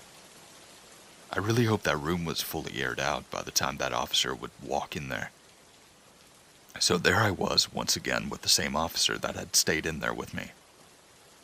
5 minutes passed, 10, then 15. "He sure is taking a while," I questioned as the officer gave me a look, then he turned to his shoulder to radio his partner. "Officer Brown, this is Officer Keys. Do you copy?" There was a pause before he tried again. "Officer Brown, this is Officer Keys. Do you copy?" No answer. I began to feel a little worried as Officer Keys looked over at me, and no response. The officer had mentioned for me to come with him and check out the bathroom. We both walked outside, me again with my hands in my jacket, and the officer with his gun in his hand, just in case. I can't say that this worrying was getting better by the second. The officer led the way. We made it all the way to the door. "Officer Brown, this is Officer Keys. Do you copy?" We could hear the echo of the officer that went into the bathroom. It was his radio going off. Both preparing for what to expect, the officer mentioned for me to get back as he pried the door open. And what I saw brought me to my knees as I threw up. The officer just covered his mouth, then gagged. There was blood everywhere, on the walls, painting all of the tiles on the floor, with handprints and smeared bloodstains. And in the middle of it all, the radio that belonged to Officer Brown. The Officer Keys guy that stayed with me quickly ran inside and picked it up, hustling me back towards the store. Jesus, what the hell could have happened to him? I started to worry and scream as Keys sat there.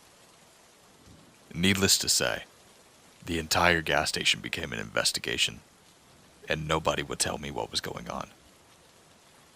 Update on my story. Come to find out that the officer had been stabbed to death and then drugged. The man disappeared and was unidentified and is still missing to this day. A little after, I decided that I was going to quit. Because what if that guy comes back? I don't want that. And just the thought of what happened in that bathroom scars me to this day. We're never going to get answers, but I would really love some. That's my story.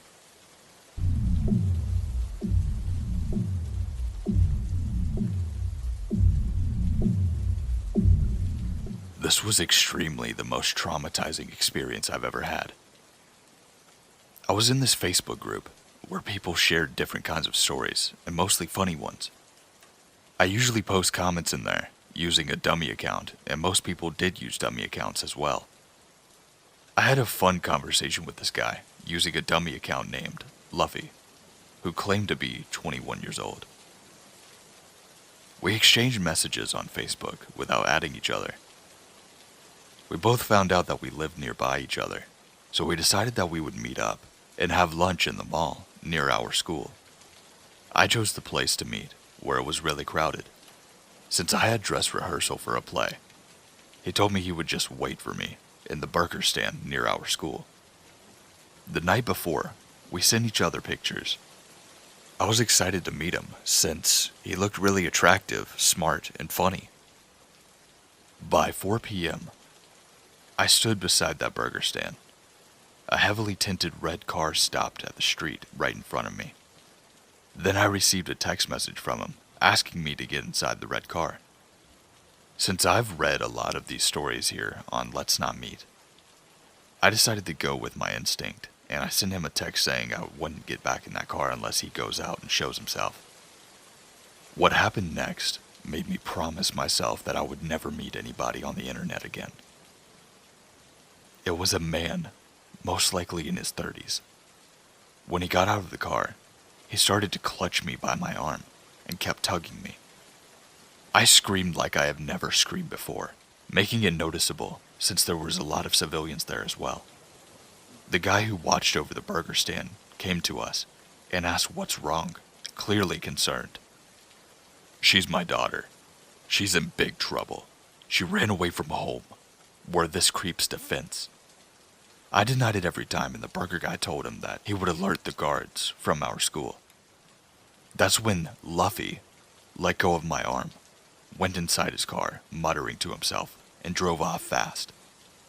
When the guards came, I told them everything, and I was never let out of school that day, without a guardian picking me up. Later on, I went on Facebook after this all happened to check if he was still online. The account had been deleted, and all of the messages too. So for the guy that named himself Luffy on Facebook, let's never meet again. You might not like what happens when you have a bullet in your head.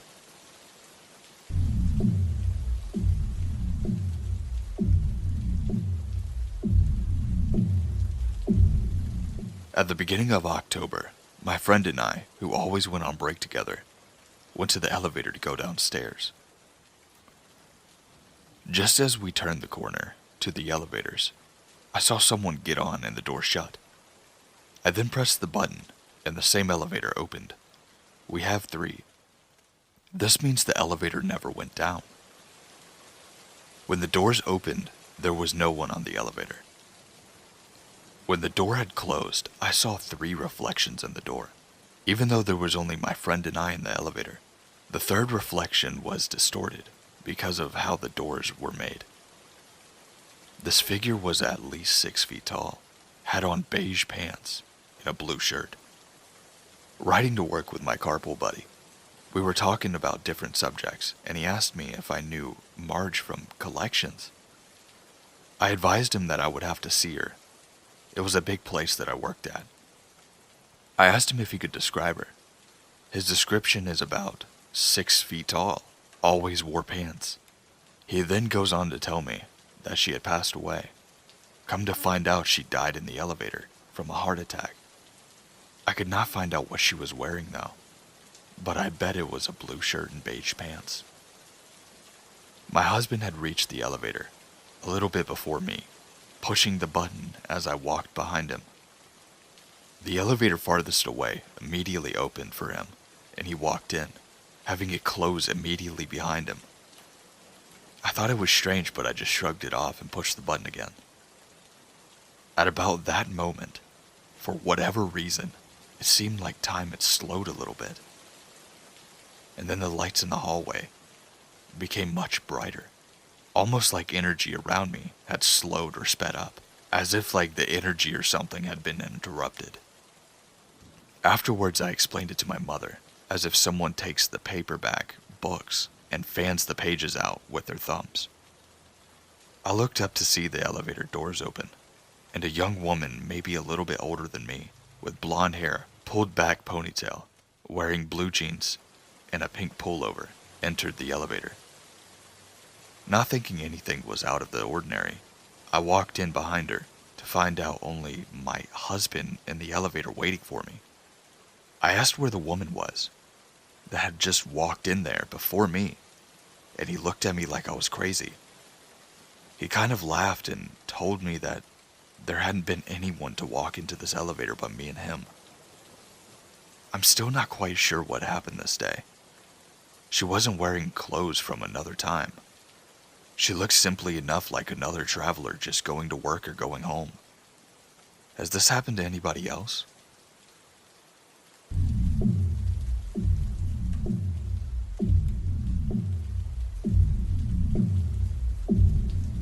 True story time. I was about 4 or 5 years old, and my parents had just separated. My mom was living in a 2-bedroom apartment. I had my own room, but I liked sleeping in her bed whenever I was staying over. Our 2 bedrooms were at the end of the hallway, directly across from each other. Our apartment was on the first floor, and I remember that in the middle of the summer, my mom had the window open in her room, and it was directly behind the headboard of the bed. Anyways, I woke up in the middle of the night and remember sitting up and seeing our cat. It was standing in the door frame of my mom's room. Her door was open and you could practically see into my bedroom. It was strange because our cat was a huge snuggler and was typically always on the bed with us. As I was watching him, he walked into my room and meowed. I turned to face my mom and wake her up. In the 3 or 4 seconds it took for her to wake up and ask me what was wrong, I looked back in the doorframe, and there was a man standing by my door, making his way out of my bedroom. I still don't know how she managed to do it so quickly, but my mother proceeds to pick me up and literally throw me out of the screen window. Again, we were on the first floor, so it might have been maybe a 3-foot drop to the ground. She quickly followed me, and we were able to get out and start screaming for help to call 911. Somebody ended up calling 911 for us. The police came, but they didn't see any signs of a forced entry, only that our front door was unlocked, which led them to believe that this man had exited that way. But the strange thing was that my mom swore up and down that she locked that door that night, with the deadbolt and the chain. About a week later, she was cleaning the kitchen and she opened the door to the water heater closet and found a note with names and drawings, as well as a pair of gloves and some gum wrappers. The man had been in our house and hid until we were asleep. So I can go ahead and say, I definitely have nightmares from time to time. I know it was so long ago, but something about somebody being in your house that you don't know, that sits there and watches you over your sleep, just always gives me chills.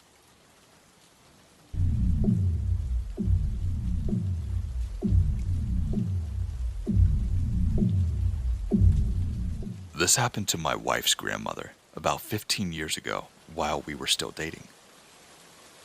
Her husband had just passed away about a year previously, but she had been going down to the library and volunteering, exercise and socialization. This was in the winter, so her walk back was while it was getting dark. The library closed at 5, and then there was some extra stuff to do before everyone actually left. And on this particular night, she had turned down a ride home from another volunteer because, damn it, she needed to stay in shape. The house is about a mile away through some light wooded areas in South Texas. And as she was about halfway home, she notices someone behind her. He's walking in the same direction and gaining on her, which in itself isn't all that particular. She's old, thus not particularly fast, obviously. But in this case, she said that he seemed vaguely sinister. They keep walking and pretty soon he's right behind her. Then he falls into pace, just staying right behind her. Now she knows something is up. But she's almost home. She can see the top of her driveway coming up, and she leaves her lights on so it looks like someone's home when she walks in. She just needed to make it another 150 yards, then 100. All that time she said that she could feel him breathing on her neck. Maybe about 50 yards it happens. A strong hand on her shoulder. Okay, bitch. Don't turn around. Hand over your purse, or I'll fucking cut ya. She stops for a second, and takes one big step forward. Turns and shoots the guy in the neck with a .38 she kept in her purse. Hey, it's Texas. The guy spent the next 5 years in a prison hospital before he died to complications. My wife's grandmother passed away last year. Up to then she felt a little guilty that she had, quote-unquote, pulled the trigger too soon. She also said, my late husband would have been embarrassed to know if I had missed.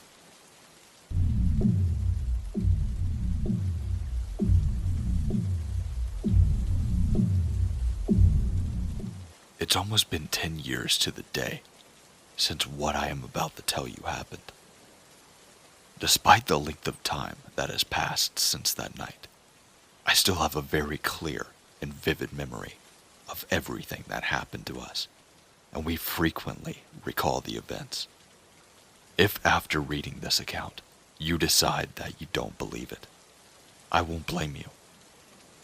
If I hadn't experienced it firsthand, I wouldn't believe it either. In 2007, I was a manager at the Living Well Health Club at the Hilton Hotel in Nottingham City Center. Myself and a colleague, Carl Bennett, one day began discussing supposed spooky happenings that were frequently reported by guests and the staff of the Hilton. We were skeptical, to say the very least, that our only purpose for the discussion was to have some fun and to give ourselves a break from our daily work routine. One thing led to another, and a random Google search regarding Nottingham's ghosts led us to the discovery that people were being sponsored to stay overnight at the Galleries of Justice.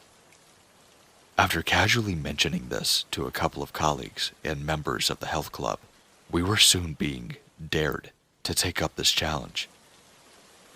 To reiterate, we couldn't have been more skeptical of the existence of ghosts, and only agreed to go through with this to help raise money for charity and to have some fun. At the time, I was living in the Lace Market close to Trivet Square, and literally only a couple of 100 meters from the galleries. It was warm and sunny on the Saturday evening in question, and just before 8 p.m., we walked the short distance to the venue. On arrival, we helped ourselves to the tea and coffee, and waited until everybody who was taking part in the activity had arrived. We chatted to various other couples and groups and found that people had driven from like hundreds of miles away. In particular, we befriended 2 girls from the Birmingham group who were equally as skeptical as us, and also they were just here to just have some fun. Once everyone had arrived, there were about 20 of us in total. The organizers addressed the room. It was explained that at times we would be separated into smaller groups and taken to various locations around the sites at different times. The place was quiet and still, and the only noise that we could hear was coming from the tapas bar next door. It was made very clear to us that there was a high possibility that we would neither see nor hear anything during the course of the night that would be proof of the existence of a ghost or the like, and under no circumstances would these people be prepared to jeopardize their status as experts in the field by trying to convince us otherwise, or pull the wool over our eyes and endeavor to create a scare. Once we were all convinced that this would be a staged event, we were split up into groups of about 7 and headed off in different directions, each group led by a guide. I had visited the galleries on 2 previous occasions, and although these visits had taken place in the daytime, and while the building was, by design, couldn't be described as a welcoming place, I hadn't felt it to be any way spooky or uncomfortable. As we made our way from the old courtroom and down the first part of the gallows, despite it being dark, I felt no more uncomfortable than I had the previous visits. Prior to the arrival, we had all been instructed to bring torches along with us for the night, and with the main lights being switched off. This is how we would navigate our way around the site during the course of the next few hours. Despite the assurance that the evening's events would not be staged, yes, the flickering beams from the torches did certainly aim a sense of drama. Although, to be fair, a ghost watch under bright fluorescent tubes would neither be practical nor welcoming. Our first point of interest were the cells. They were as to be expected, cramped, dank, and uncomfortable. While it was easy to feel some pity for all of the poor souls who had been locked up here for such petty crimes, there were no feelings of unease or of anything ghostly. We wondered if this would change, though, as 2 or 3 of us at a time were invited into the condemned prisoner cell, and the door loudly slammed shut behind us. We spent a few minutes in there, with the torches switched off, and while I certainly wouldn't have been happy to be in there alone, there was still no feeling of unease. From the cells, with our torches once again illuminated, we were led along what I can only describe as a tunnel or corridor made from stone and dirt. It was not much more than 1 meter wide and 2 meters high, and a little claustrophobic. Myself and Carl found ourselves at the back of the single-file group, and after just a few minutes of walking, I felt something hit the back of my ankles. It was nothing particularly painful, just like a stone being kicked up perhaps from another foot. I stopped walking for a second and pointed my torch downwards. I saw a little pebble 1 inch or so in diameter, just coming to rest. As I began to realize that I might have just kicked it again myself, a second pebble, smaller in size, shot past me and struck Carl in the back of the leg. He spun around with this expression on his face, as if he wanted to ask me if I was the one that had thrown it at him. When the 3rd or 4th pebble was thrown towards us, at a low trajectory, and at great speed, the obvious answer is, of course, someone was throwing them at us. But we immediately shine our torches back down the tunnel, and it honestly would have been impossible for anyone to have thrown them, and then just vanish behind us without us seeing them or hearing them. We hurried and caught up with the rest of the group, and without making too much of a fuss, we simply explained that we thought that we just had some stones thrown at us.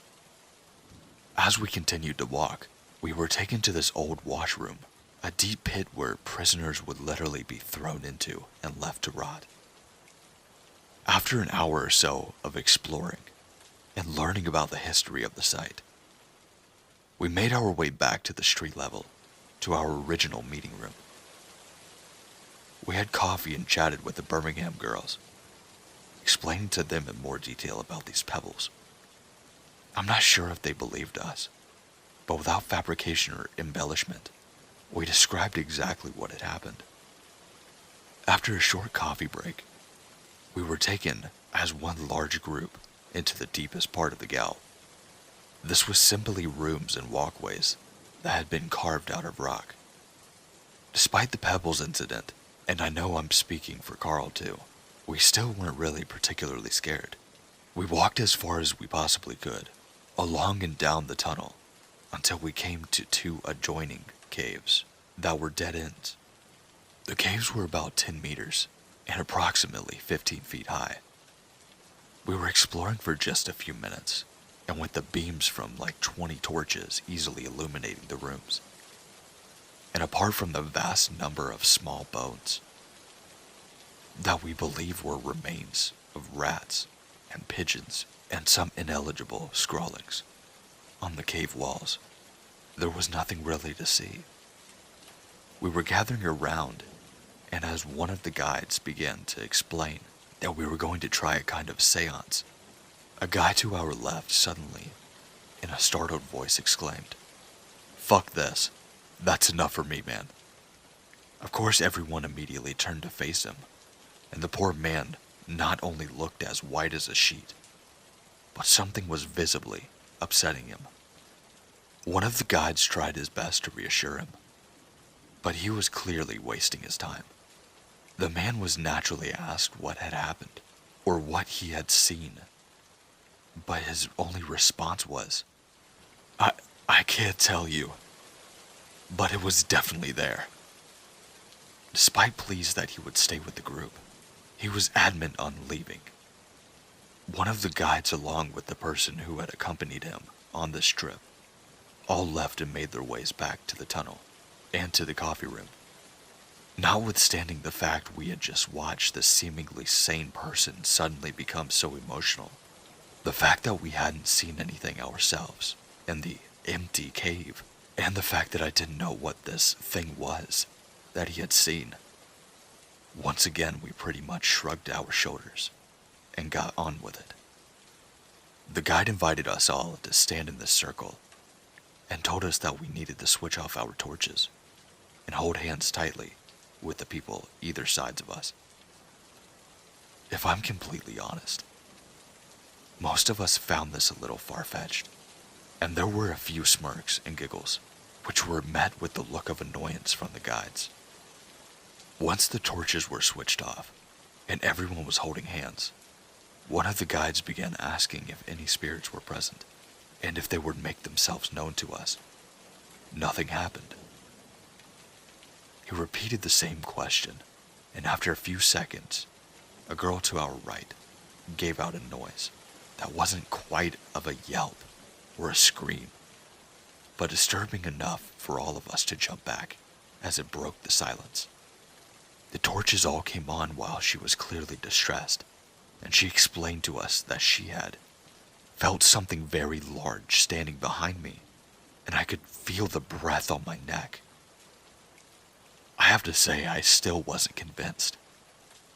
I believed that she believed it, but my skeptical mind told me that because she was standing pretty close to the tunnel, that it was most likely just a draft. Once everyone was composed, the guide instructed us to turn off our torches once more, and then he repeated the question again, on 2 or 3 occasions, without there being any sign that someone or something wished to communicate. He then asked for a volunteer to try to communicate, and one of the Birmingham girls stepped forward.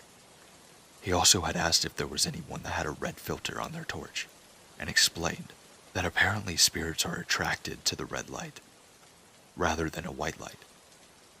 The torch was placed in the middle of the cave, and we all circled around it, standing a couple of meters away from the red glow, holding hands and listening to this girl as she repeated the question, "Are there any spirits here that wish to communicate?"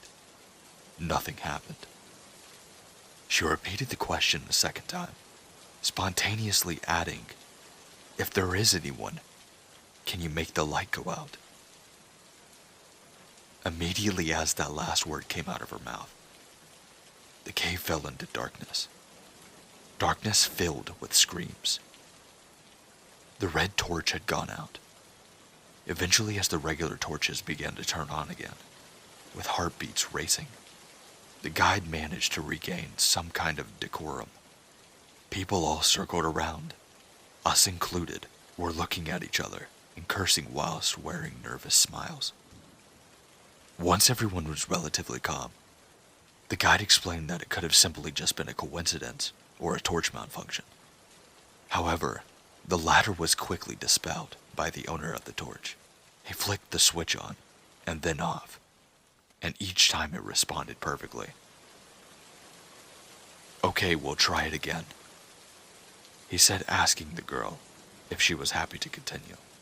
He placed the torch upwards, sending the red glow to the top of the cave, then stood back. We all had held hands again, while some stared at the torch. The rest of us just looked at the girl as she began to speak. "If that was you, can you do it again?" The last syllable of the last word was barely leaving her lips when once more we were thrown into darkness. This time the screams that were accompanied by the darkness were less jovial. We were scared. One by one the torches again starting to come back on, and the guy tried his best to calm everyone down. He spoke about how, in his opinion, he was convinced that we had made contact, or vice versa. But he didn't want us to outstay our welcome and provoke anything that had been here, so then they became unpleasant or even violent. It was while he was talking that I looked around at the group and noticed that most, if not all, were staring in the direction of myself and Carl, and either smiling or chuckling. It was then that I realized out of the whole group, the two big, strong fitness instructors were the only ones that were still holding hands with each other. Sorry for sharing this part, Carl. Following further explanations on why a certain light color and noise can attract spirits, and examples of previous experiences the guide had encountered, we then moved on through the washing room to some living quarters. The room was no more than 10 meters square, and in one corner was a large wooden bed. At this point, everyone had their torches turned on, and the room was clearly illuminated. Before I continue, I need to stress that Carl was the nearest person to me, and he was standing clearly visible on my left shoulder. There was nobody for a couple of meters in front of or behind me. Suddenly, completely out of the blue, I felt as if somebody had grabbed me hard between the legs. Immediately, the pain radiated to my stomach to an extent that I held my belly and almost doubled over. The more considered part of my brain was telling me that it could have been a reaction to the nervousness, that it was subconsciously just a feeling, although I was just shocked and actually a little concerned at how suddenly it had come. I said nothing to Carl, just listened as the guide spoke. What came out of his mouth next will stay with me forever. He explained that at any given time, between 20 to 30 women were forced to live in this one small room. And while this was bad enough, he further went on to explain that it was regular practice for jailers, drunk on rum, to regularly do things to the women who were locked up in there. He then said, on occasions, some of the male members of the group have either been attacked or actually grabbed by their privates. He paused and then asked, "Is anyone experiencing anything like that?" There was simply no way that I was going to share what just happened to me with this group of complete strangers. I wouldn't have believed it from anyone, so why should they? I did, however, tell Carl as soon as we left that room what had happened. And only a few minutes later of leaving that room, the stomach pain disappeared as quickly as it had arrived. In the early hours of the morning, and following another coffee break, a number of participants had decided that it was late enough for them, and with their departure, our numbers dwindled. 4 of about a remaining 8 or 10 of us were taken, with a guide to the courtroom, where we moved about freely and took photos of empty viewings, in the hope to capture an image or something. A number of us did catch what we thought were interesting orbs. However, these were dismissed by the guide as simple particles of dust caught on the flash of the camera. Once again, before I continue, I need to reiterate that we had walked all around the courtroom, between benches and tables, and the 4 of us, along with the guide, were without any doubt the only ones in the courtroom at the time. We all gathered close to the judge's chair and decided to try once more to communicate. The torches were switched off, and while it was still relatively dark, the light filtering through from the streets allowed us to make out images of each other and that of a close vicinity. We stood in silence for a few minutes, waiting for something to happen. Then, from just a meter or so behind me, we clearly heard slow footsteps, wooden shoes on the wooden floor of the courtroom, simply walked from behind me, to next to me, to in front of me, then faded into emptiness of the dark room as they further away. Every single one of us heard them as clear as day. If our eyes had been closed, we would have believed that somebody was just walking slowly past us. The interesting thing was, while we had no doubt that we just experienced something ghostly, not one of us felt uncomfortable or scared by it. It was more of a case of, wow, did that just happen? Because we were all rather excited by this. We decided to fall silent again to see that if maybe it would happen again. There were no footsteps, but a tune was whistled from about 5 meters away from one side of the court. We all glared at each other, and of course our eyes were wide open. Was that from outside? We whispered. We waited in silence, and just a few seconds later, it happened again. It clearly wasn't coming from the bars outside. It was just in front of us in the courtroom. It was at one point that it was just suggested that it might have been the wind, but that wasn't possible. It was clearly a tune. We waited quietly for it to happen a third time, and when nothing happened for a couple of minutes, one of the members of our group whistled the fourth tune. Immediately the tune mimicked from the dark, only a couple of meters in front of us. Our eyes were now accustomed to the light, and we could see well enough to know for sure that there was simply nothing there making that noise. The mimicking happened on one more occasion, but following that, despite our continued efforts, there was nothing. And it was at that time that we had our final coffee break. It was almost 5 a.m., and we were told that if we wanted to, for the next 30 to 45 minutes, we could wander off unguided to the areas that we visited during the night, on the understanding that we didn't touch anything. We were all excited, and the remaining members of the group soon disappeared in various directions. Myself and Carl had decided that we would go back to the tunnel where we got the thrones thrown at us, and to the cave at the end, where the guy had seen the figure, if you want to say. We walked through the courtroom and down the iron spiral staircase that led to the first level, and the newest of the cells. We had been in this location at least 4 times during the night, and I had also been there on my previous visits to the galleries. There is simple cardboard displays offering information and deportation, but nothing in the slightest is scary or threatening. As we passed the display and reached out to the condemned cell, we were about to turn left and head down the tunnel, when in perfect sync, we froze. Not just scared, but frozen with fear. We both immediately started to feel sick to our stomachs, and we were sure that if we had taken another step, something bad was going to happen. Something was there, and it didn't want us there. It was like nothing that we had felt at any other stage of this course tonight. We felt petrified, vulnerable, and actually had serious concerns for our safety.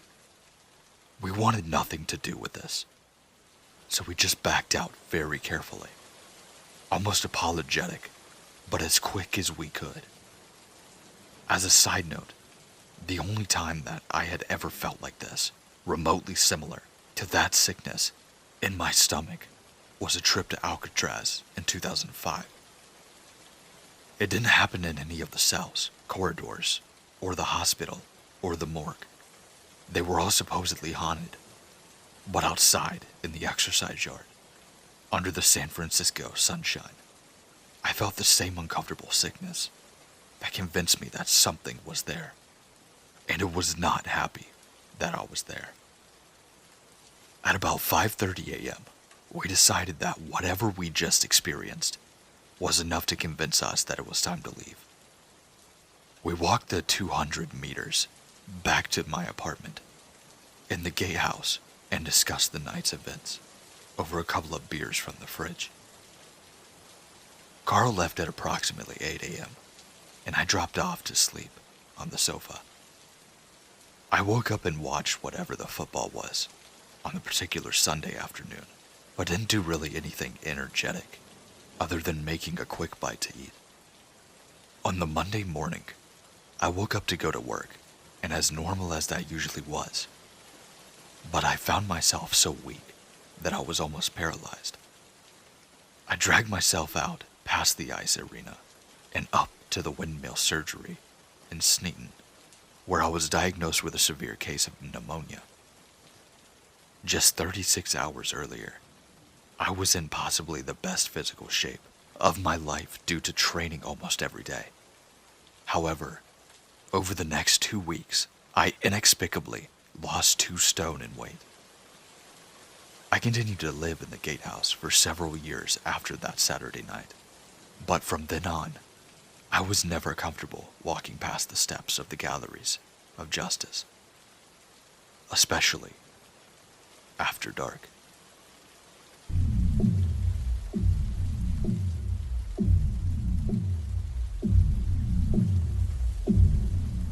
Hello and welcome back. This is the second part. I finally had some time to be able to go ahead and write down the rest of them. I'm going to pick up exactly where I left off. The day after I woke up from having the insane dreams, I woke up to scratches on my shoulder. I couldn't really do anything about it, so I just let it fade, like all of my memories. Some months passed, and I didn't share the past experience to a lot of people, only my close ones. A friend of mine and of my brother's came from a different state for a vacation. Since he wanted to visit Six Flags, we live close, so he stayed in the house for about 3 days. So we left early, since we had some hours of a trip ahead of us, and I was driving. Since it was dark, one of my cousins started telling paranormal experiences.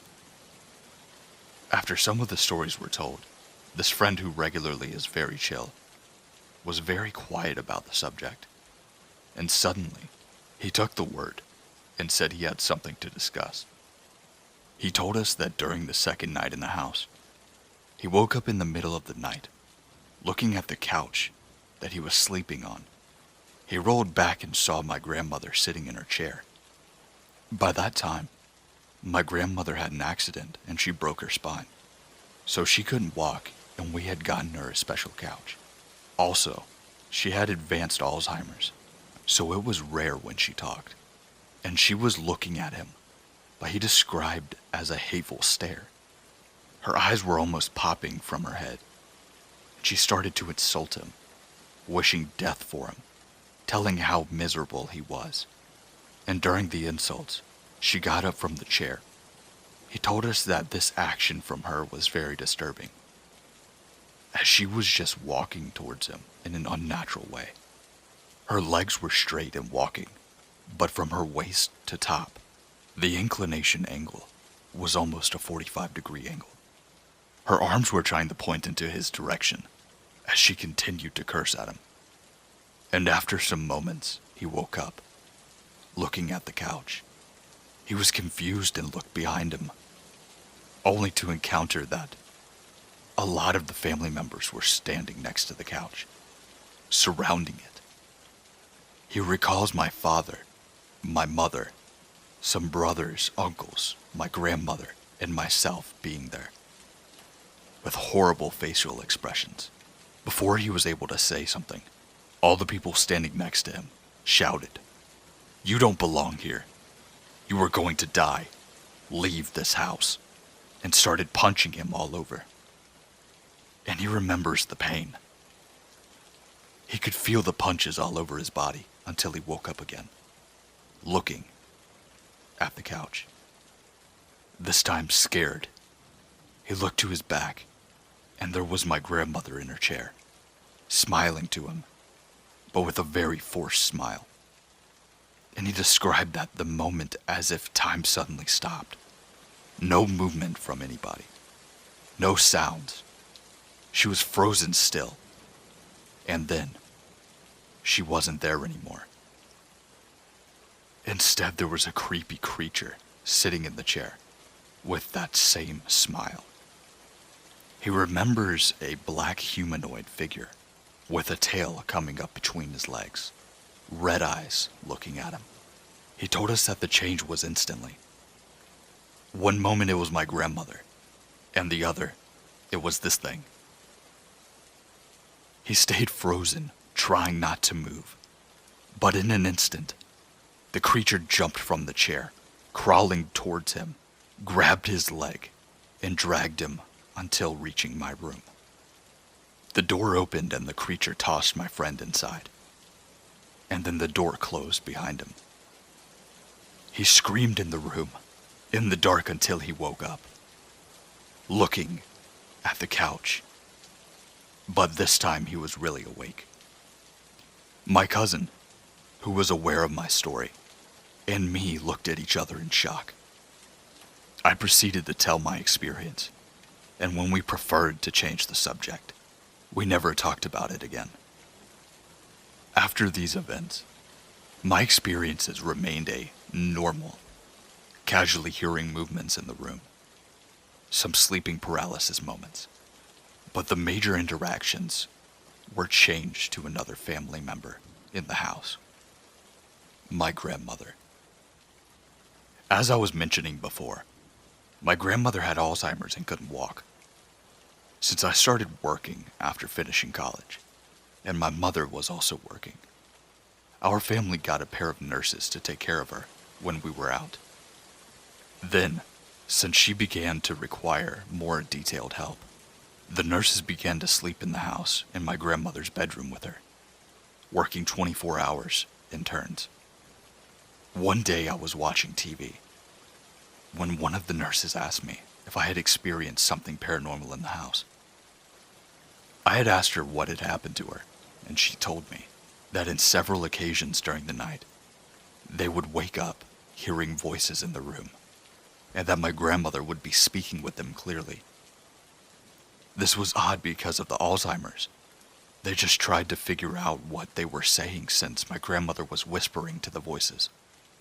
But every time they moved, the voices disappeared.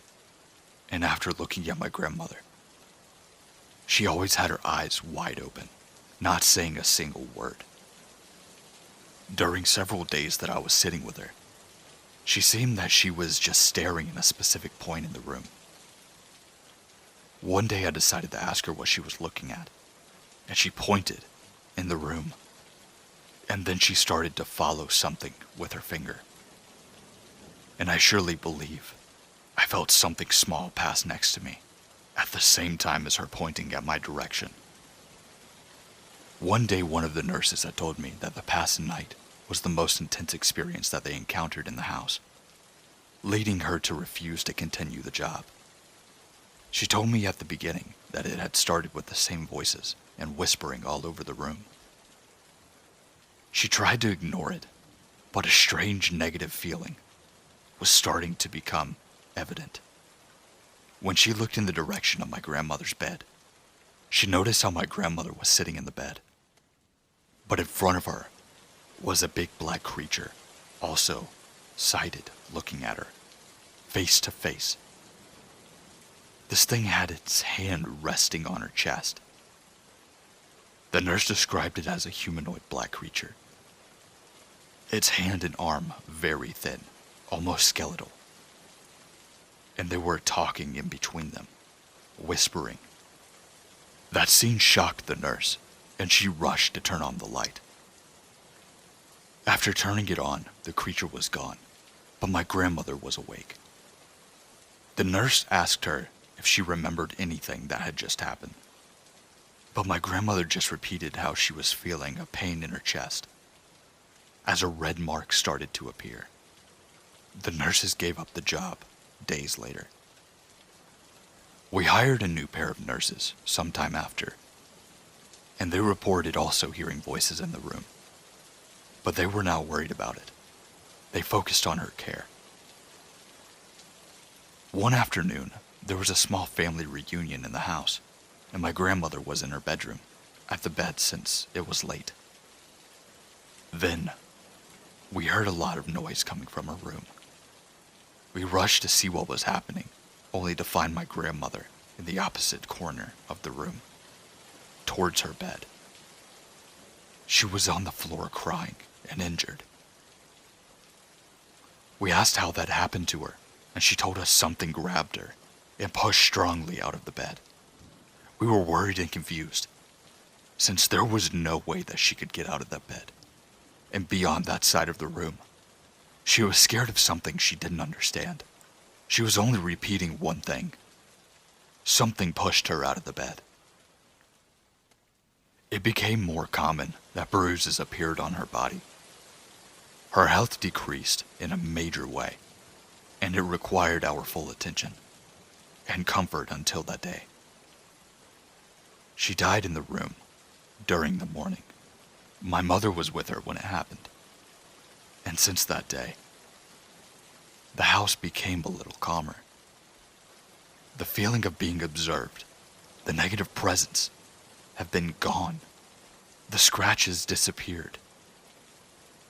Now that I only live with my mother, we think that we don't really have to worry about it, at last. From time to time, I heard activity in my grandmother's room. Rooms opening, furniture moving sounds. Even one day, I was taking a bath when I heard footsteps approaching the bathroom. I immediately recognized those footsteps. They were my grandmother's high heels, as I remembered when I was younger. I didn't feel fear. On the contrary, I was happy to know that she is here, and I like to think she is watching over us. Now, I don't believe that we are 100% free of any kind of negative presence. Maybe they are still there, waiting for someone new. They appear to focus on one person at a time.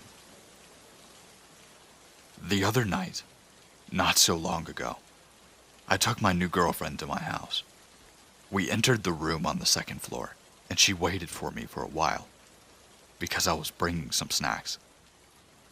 When I returned to the room, she was standing still, looking at a painting on the wall.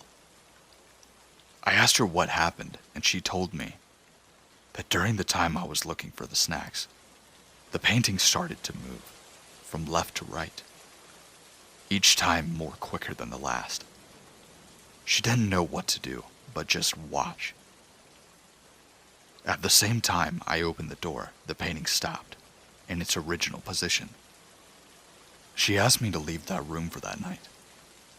I didn't watch the painting moving, and I looked for air entries, but there wasn't any. I do believe her. If there was some new remarkable event in the house, I will post updates. Thank you for reading. And there you have it. That is the final upload. I'm waiting to get into contact with the same person to find out if there are any updates. So far there aren't any, and they still continue to live in the same house.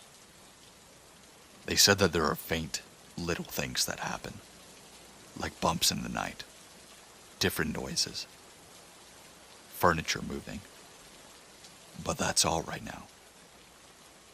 Hopefully it stays that way for them.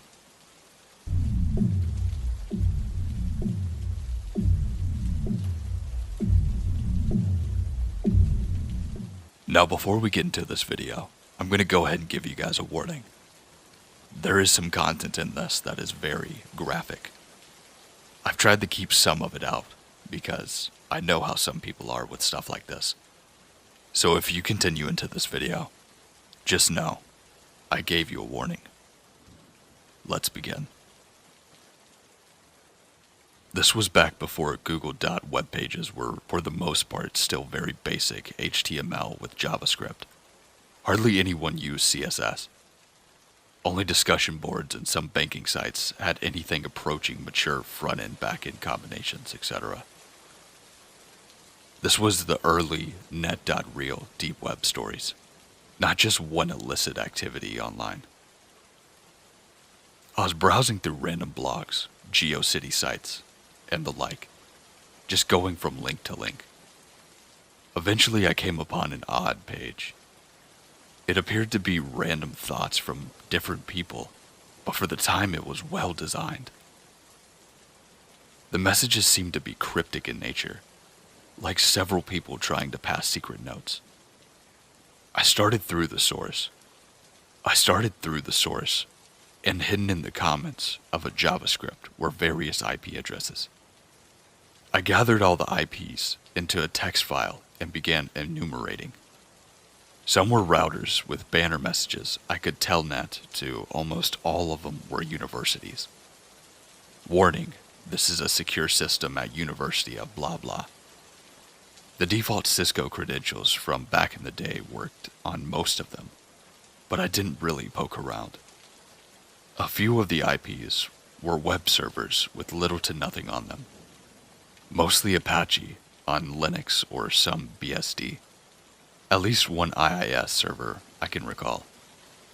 I finally came upon this web server with a huge directory of HTML files and TIFF images, with a few smaller subdirectories containing the same. NSLOOKUP returned no reverse records for the IPs. A visual route traced it back to as far as Colorado. The HTML files appeared to be records of a psychologist or someone in the mental health profession that kept files for their patients. The images were of faxes, apparently for both military and medical nature. As I browsed through the subdirectory, back to the parent, at the top was a new HTML file named something like 1 hello there HTML. The timestamp was from right that minute. I opened it, and a plain text message said, "We see you." No quotes, all lowercase. About 15 seconds later, the server dropped. My computer then froze, and everything wiped from it. I don't know what I stumbled into, but apparently there is something on there that they don't want us to see. I probably won't go back on, but it's been a very long time since I have. And I still have questions.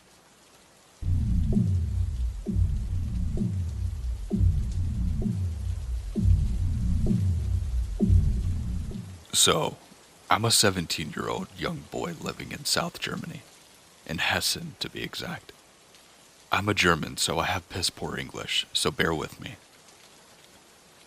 I live in a pretty loud neighborhood, with crazy stuff going on. I don't care if you believe me or not, but I know what I experienced, and all of this is true. So, one day, at school, my friend, let's call him Jack for privacy reasons, told me about this deep web. Back then, I had absolutely no idea what it was. He said you can order weed, buy illegal stuff from it. I thought that was the only thing that could be found on the deep web, but I was very, very wrong. My friend invited me over to his place, so we could check this out, but I said we should go to my house, and he agreed. So after school, we went to our house. He told me the instructions on how to use the deep web, so I followed him. I downloaded a Tor browser and some free VIP ban. When we had everything, we used the search engine. We found some random wiki called Ice Rocket, and off we went. Our journey started off with us just looking at some weed on sale and some guns, and we were exploring a lot. But of course we didn't buy anything. We accessed some sites that were random sites. It was completely blank, but then pop-ups started showing up. There were a lot of links leading to some random sites. So we clicked on this random one. The site was named something like Child Experiments. I told my friend that this was some deep shit and we should probably leave the site. But his curiosity got the best of him. He started scrolling down and there were some pictures of things that I'm not going to talk about. I was honestly disgusted, and I told him to leave it immediately. But he just didn't. I just regretted it, and I wanted to shut down the computer. Plain and simple. Then there were some videos, and one was named something that I just can't think about right now. It scarred me. He went to click on it, and what I saw next haunted me for the rest of my life. I just can't explain what I saw. I felt heartbroken. There was a child struggling and screaming. I'm just gonna say that. What sicko would do this to somebody? Then all of a sudden a chat box appeared. A guy named Fire435 or something said, "Hey, you enjoying this?" We didn't know what to answer with. "Hey, I'm talking to you." Then a live video stream showed up. It was of us being recorded through our webcam. I didn't know it was on. We panicked and tried shutting down our computer, but it didn't react. Why are you trying to leave? We're just hunting for our next victims. Me and Jack were almost in tears. Then that sicko read out our street address, name, age, and literally everything personal. Jack then unplugged the computer and it shut down, thank God. All of a sudden, Jack's mobile beeped. It was a message from an unknown number, and it read, "I'm going to find you." Jack immediately blocked the number. We had a short discussion on what the hell just happened. We were worried for our lives. What if this dude really did find us? Months later, we almost forgot about this experience. Until there was a delivery for me. It didn't have a name written on it, but I was curious, and I went to see what was inside it. I wish I had never, ever opened that box. There, I found a picture of a human heart. The box was full of child's parts. I screamed and dropped the box immediately and called the cops. They investigated and said that if they found further information, they would let us know. After that, everything turned back to normal, and I've never heard of that shit again.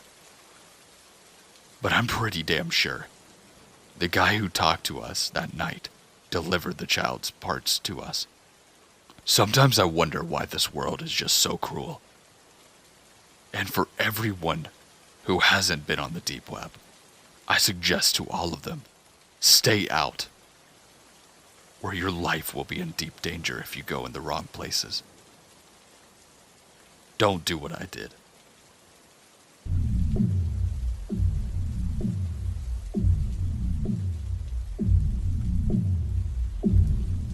A Reddit user who shared this story, it happened to his friend. This was back in 2015. His friend is a regular deep web user and would buy loads of stolen Apple products and drugs, etc. One day, like usual, he orders his drugs. Not from the usual seller though, but from a new one. He asked the seller to deliver the drugs in a movie case or something that his mom wouldn't notice. One of his biggest mistakes was that he didn't realize what would happen next. The package had arrived, but to his surprise, inside it, there was a bit of paper that read, "Something has happened. If I were to send it to you, it could be traced back to me, and we would both be caught. Meet me at the elementary school at 7. We will just do this in person." He went there by telling his mom that he was staying at his friend's house, the Reddit user's home, and that his friend had warned him to take a knife, just in case things went south. He reached the school and noticed a man in a Jeep with the plates covered up in duct tape. He got out of the vehicle to get the drugs and then left in his car after paying him. To his surprise, he could see the man's car following him till he reached his neighborhood. So to shake him off, instead of leading him to his house, which would have been a very bad idea, he made some random turns and made sure that he lost him. Then he went and pulled into his garage. But the serious incident happened that night. He could hear the sound of a car engine. 2 men were seated in the same car that followed him. The driver was the drug dealer. The second one had very messy hair and a trashy t-shirt. And while it was hard to see, my friend could almost make out a scar from a massive burn or something on the side of his neck and on his face. He was watching them from the window, and the second one often looked into the window where he was standing, and then he lost his cool. Now he didn't care about the consequences and called the police after moving away from the window. The police asked him to grab a weapon to defend himself just in case they would try to enter the house. Finally, he could see a figure coming out from his mom's room with a knife in his hand. With full force, he was charging towards him after shutting the door behind him, but then he grabbed the pot and hit the man's head. After turning on the light, he noticed it was the second guy from the car and stabbed him in the shoulder with the knife he dropped. Then in a few minutes, he could hear the police sirens, and both men were arrested. The Reddit user then says, "But my friend's mom had been killed. Her throat had been slit, and she had 23 stab wounds and duct tape covering her mouth. He was charged with possession of drugs and lost his mom because of his actions. He didn't buy any drugs from the deep web again, and now he has to live with that for the rest of his life, just because of his actions." The Reddit user then says, "My friend has still not been the same since. He spiraled into a deep depression. Please, don't go on the deep web. There's nothing but bad things on there."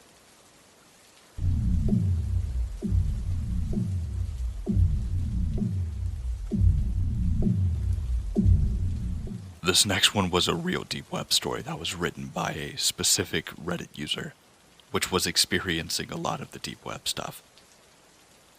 When he was browsing the deep web one day, on his laptop using Tor, by clicking one of the nameless hidden wikis, he came across a website containing nothing but a wall.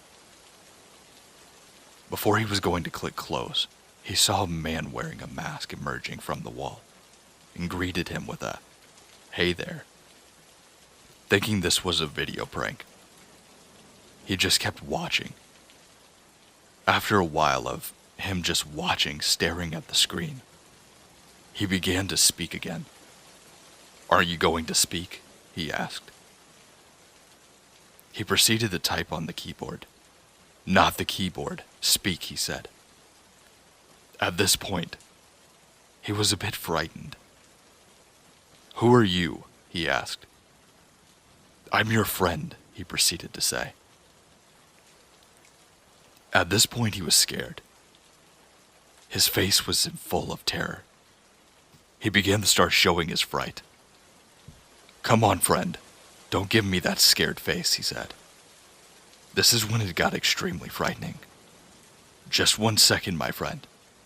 I will get your address, and I'll come talk to you in real life." He proceeded to type on his computer. Frantic, the Reddit user tried closing the window down and getting out of the video. "That won't work," he said.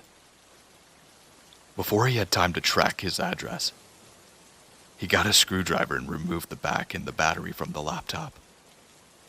It's been some time now, and he hasn't come. He didn't get enough time to get his address. Or did he?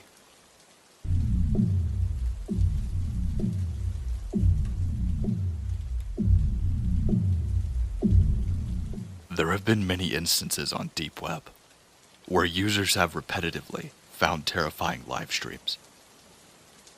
Some guy stumbled upon a live stream where a girl was sitting in a chair and commanded people from the chat window to tell her what kind of abuse she should do to herself. After many cuts, bruises, eye gouging, the girl eventually killed herself on the live stream.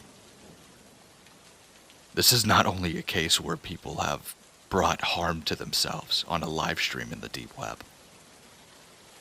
These live streams are popularly known as red rooms, where even ISIS has started using this platform to conduct beheadings and murders.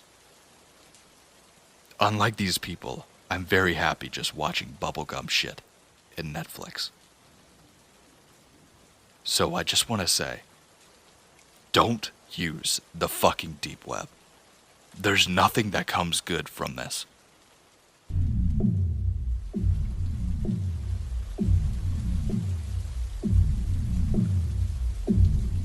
Ned Kirby is a search and rescue officer for the Timberland National Park and Nature Preserve.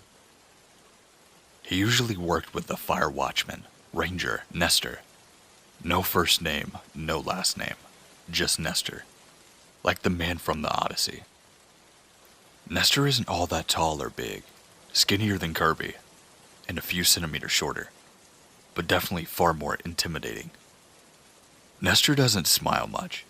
When he does, it's incredibly bitter or mocking, or just self-satisfied little smirk. He only smiles with his teeth if he's being sarcastic. Nestor has straight brown hair, a narrow, hawkish face, and watery gray eyes that saw right through you, but didn't stop to read anything inside. He stayed at the park almost year-round up, in the fire watch towers. He wasn't particularly friendly, but also not outright mean. If you had patience, he made for a decent friend, though he warmed up slower than the winter thaw. Kirby just knew he was exactly the kind of person you would want around if there was danger. It was like Nestor could just turn off fear. Nothing frightened him in the least. And he had to be nearly 2 decades younger than Kirby himself, and definitely hadn't worked at the park as long, but seemed to already somehow have the same amount of experience. "No, don't step on that log," Nestor said dully, from behind Kirby. Kirby moved his foot back onto the path. "Why?" he asked, not turning around and just studying the woods ahead of him. Nestor walked up next to Kirby and gave it a kick. It crumbled like sand. Rotted dry. Kirby looked past the hole in the log and saw a small ditch. Could have sprained something. "Thanks, Nestor," Kirby said. Nestor just grunted. He didn't talk much. His voice was usually monotoned, and conversation was often very dry.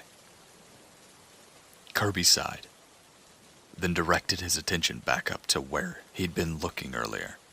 He gestured with his thermos. "What's that look like to you?" Nestor squinted and pushed back the brim of his hat slightly. "A staircase?" Kirby put his hands on his hips. "You're in this area a lot more than I am. When was the last time you were out here?" "Last week." "This wasn't here last week, was it?" Kirby asked. "No, it wasn't," Nestor agreed. He carefully stepped over the ditch that could have snapped Kirby's ankle and walked closer to it. Kirby followed. It didn't look very remarkable. 8 steps, a small landing, and 3 more steps in the perpendicular direction. They have beige carpeting. The walls all had like pale striped wallpaper. The only weird thing about them was they were out here and not, say, in a small duplex somewhere in town. Nestor stopped a few feet away, so Kirby did too. Kirby did have more experience, but Nestor had an uncanny sense of unusual things like this. After a long moment, Nestor spoke again. I think we should just go back to the trail and pretend we didn't even notice this thing." Kirby swallowed thickly because Nestor sounded nervous. He had never sounded nervous before. "I don't like looking at it." "It's all right. We'll go ahead then." Kirby reassured, grabbing the Firewatch Ranger by the arm and guided him back to the trail. Sun's setting in a little bit. You need to get back to the tower sometime soon, right? Uh-huh. Nestor disagreed. It's the 16th. I have night patrol. His pale pupils made his eyes look like twin moons. Kirby stopped walking. Nestor still seemed uneasy, which was disturbing in itself, but at least he was getting more relaxed the further away they got. Do you want me to go with you? Nestor shook his head. No, go home. And the way Nestor's eyes just bore through him, like a beam of light through the water in a glass, sent shivers down his spine, so Kirby dropped it. All right, kiddo, take care.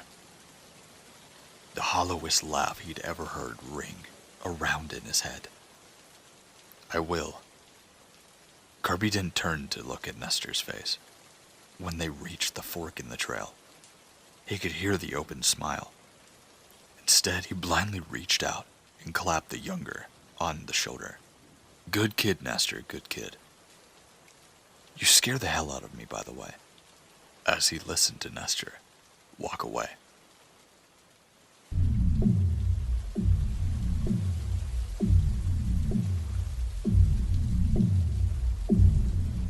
I'm a park ranger at Yellowstone. A couple weeks ago, I was exploring the Lamar Valley, about 11 miles from the nearest road, and even further to the park boundary. There in the middle of the trail is a perfectly severed deer head. No blood, no raggedness at the severance. Perfectly intact. This is weird because I have seen wolf and bear kills, and I used to find cougar kills in SD with radio tracking just after the cougar made them. But this was not any of those things. The head was completely uneaten. Eyes, tongue, everything intact. Even the ravens hadn't even touched it yet. No catching, no scat. Right smack in the trail. But again, no blood. Even a human doing it still made no conventional sense. It was a doe, so it had no antlers. Plus, why leave it in the trail? Whole thing, even broad daylight, gave me chills. Just as oceans of wavy grass, bison calmly gazing, and perfectly clean deer head right on the path for no reason. So now I'm curious how it got there.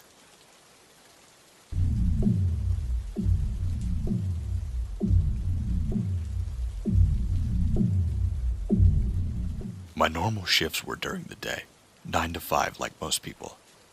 But on that day, we were short-handed on the night shift staff because the last person who worked during those hours had just quit.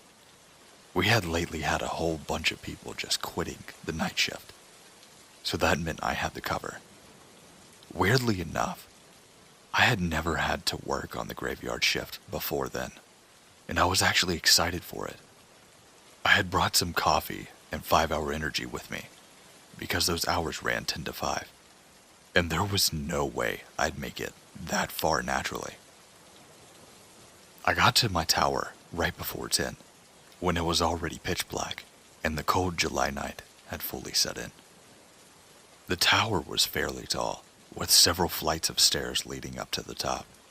The whole thing was mostly surrounded by thick forest, except for the trail that I had come from, and a murky pond that was just to the right of the tower's legs.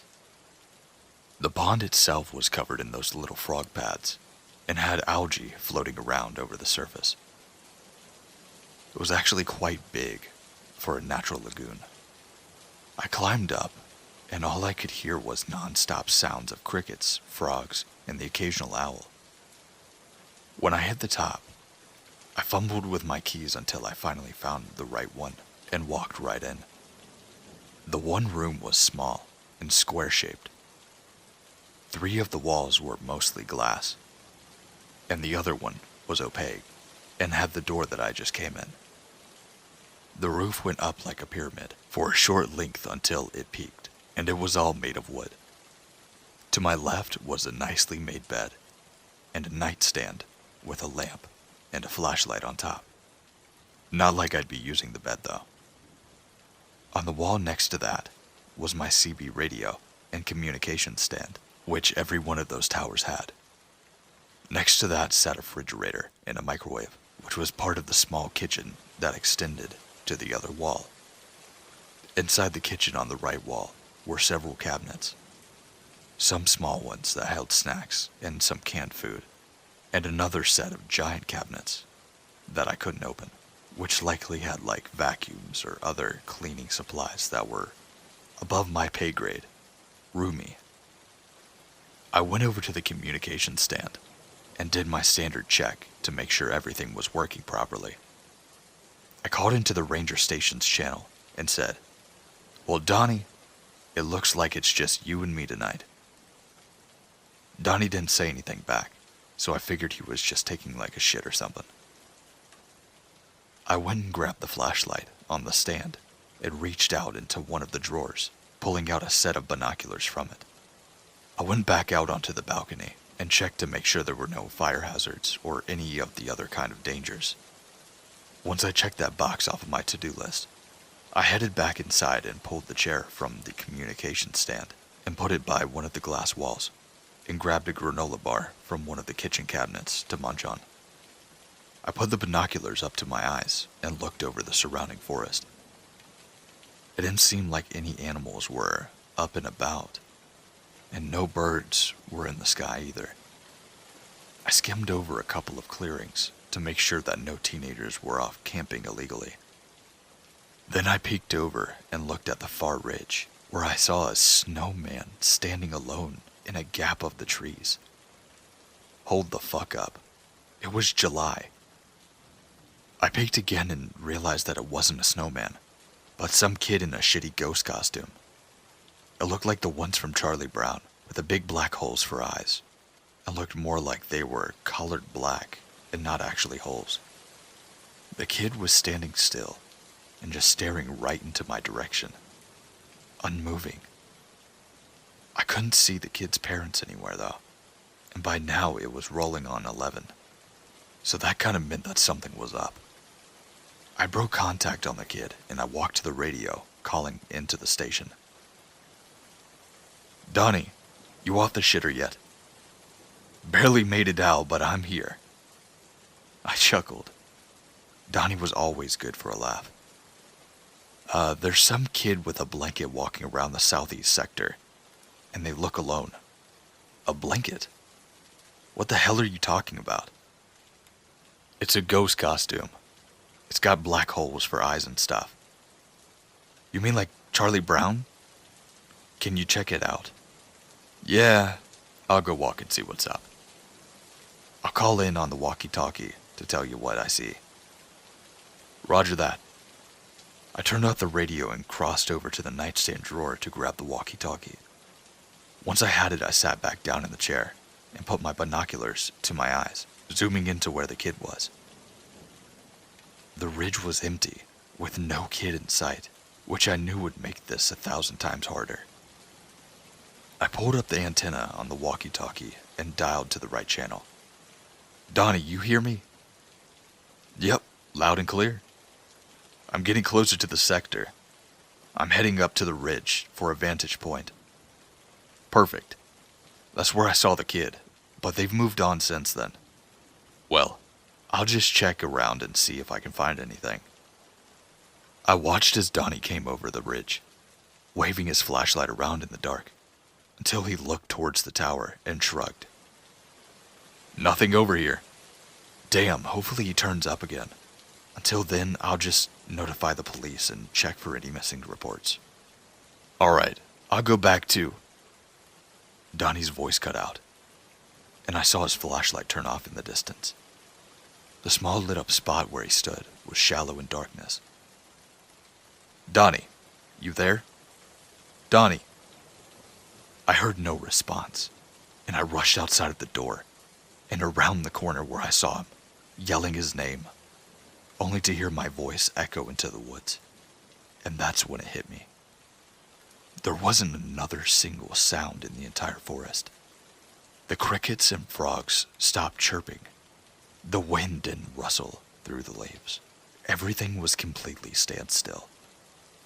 I could hear my heartbeat throbbing in my ears, and nothing else. I moved my flashlight around the woods for some futile attempt of finding him.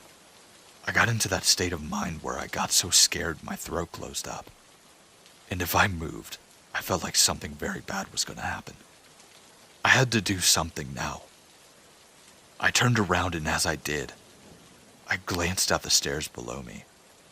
At the bottom of the stairs stood a skinny, horrifically angled woman. She was tall, dripping with water, with black hair and dark, murky blue skin that stretched across her bent and broken bones. Her gray dress was shredded, and her black shoes were muddy and wet. And her face, her eyes were a milky white, and her mouth hung wide open like a snake, like her jaw had been grossly broken. She let out a blood-curdling, ear-piercing scream of agony and began to shuffle up the stairs so fucking fast that I had snapped out of my fear lock, and I ran the fuck back inside, slamming the door and locking it behind me. There was no way she could run that fast, even if all of her bones weren't broken. They were all in wrong directions. I ran back to the kitchen and grabbed the biggest knife I could find, and then I pulled out the walkie-talkie, screaming into it. "Is anyone there? Donnie, where the fuck are you? Someone answer me, goddammit!" Then I heard the creaking of the door. I slowly turned and froze when I saw what was there. The door was still there, locked and shut, and had been undisturbed. What scared me was the once locked giant cabinet that now stood open, with a kid dressed like a Charlie Brown ghost standing just in front of it. I stood there, unmoving, until I heard the little shit giggle. I recognized that giggle. No fucking way. I pulled off the sheet and it was Donnie's kid, Marvin, sporting a smirk and a walkie-talkie. "Dad! Joey, I got him. Ha! Pissed his pants just like I said he would, right?" He and his other son laughed from the other end of the walkie.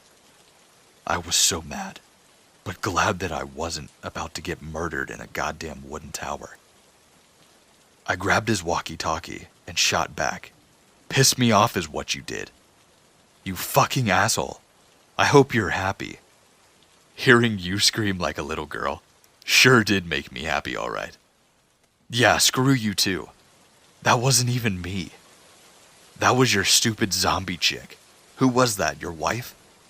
"My what? Does the ghost look like a zombie from that far away? You said yourself it looked like Charlie." "Not the ghost, dumbass. The woman on the stairs. She screamed and ran up them so fast, so that she could scare me back into the tower. Hell, she must have been like an Olympic runner. Did you get Usain Bolt?" "Dean, I didn't put no woman on the stairs."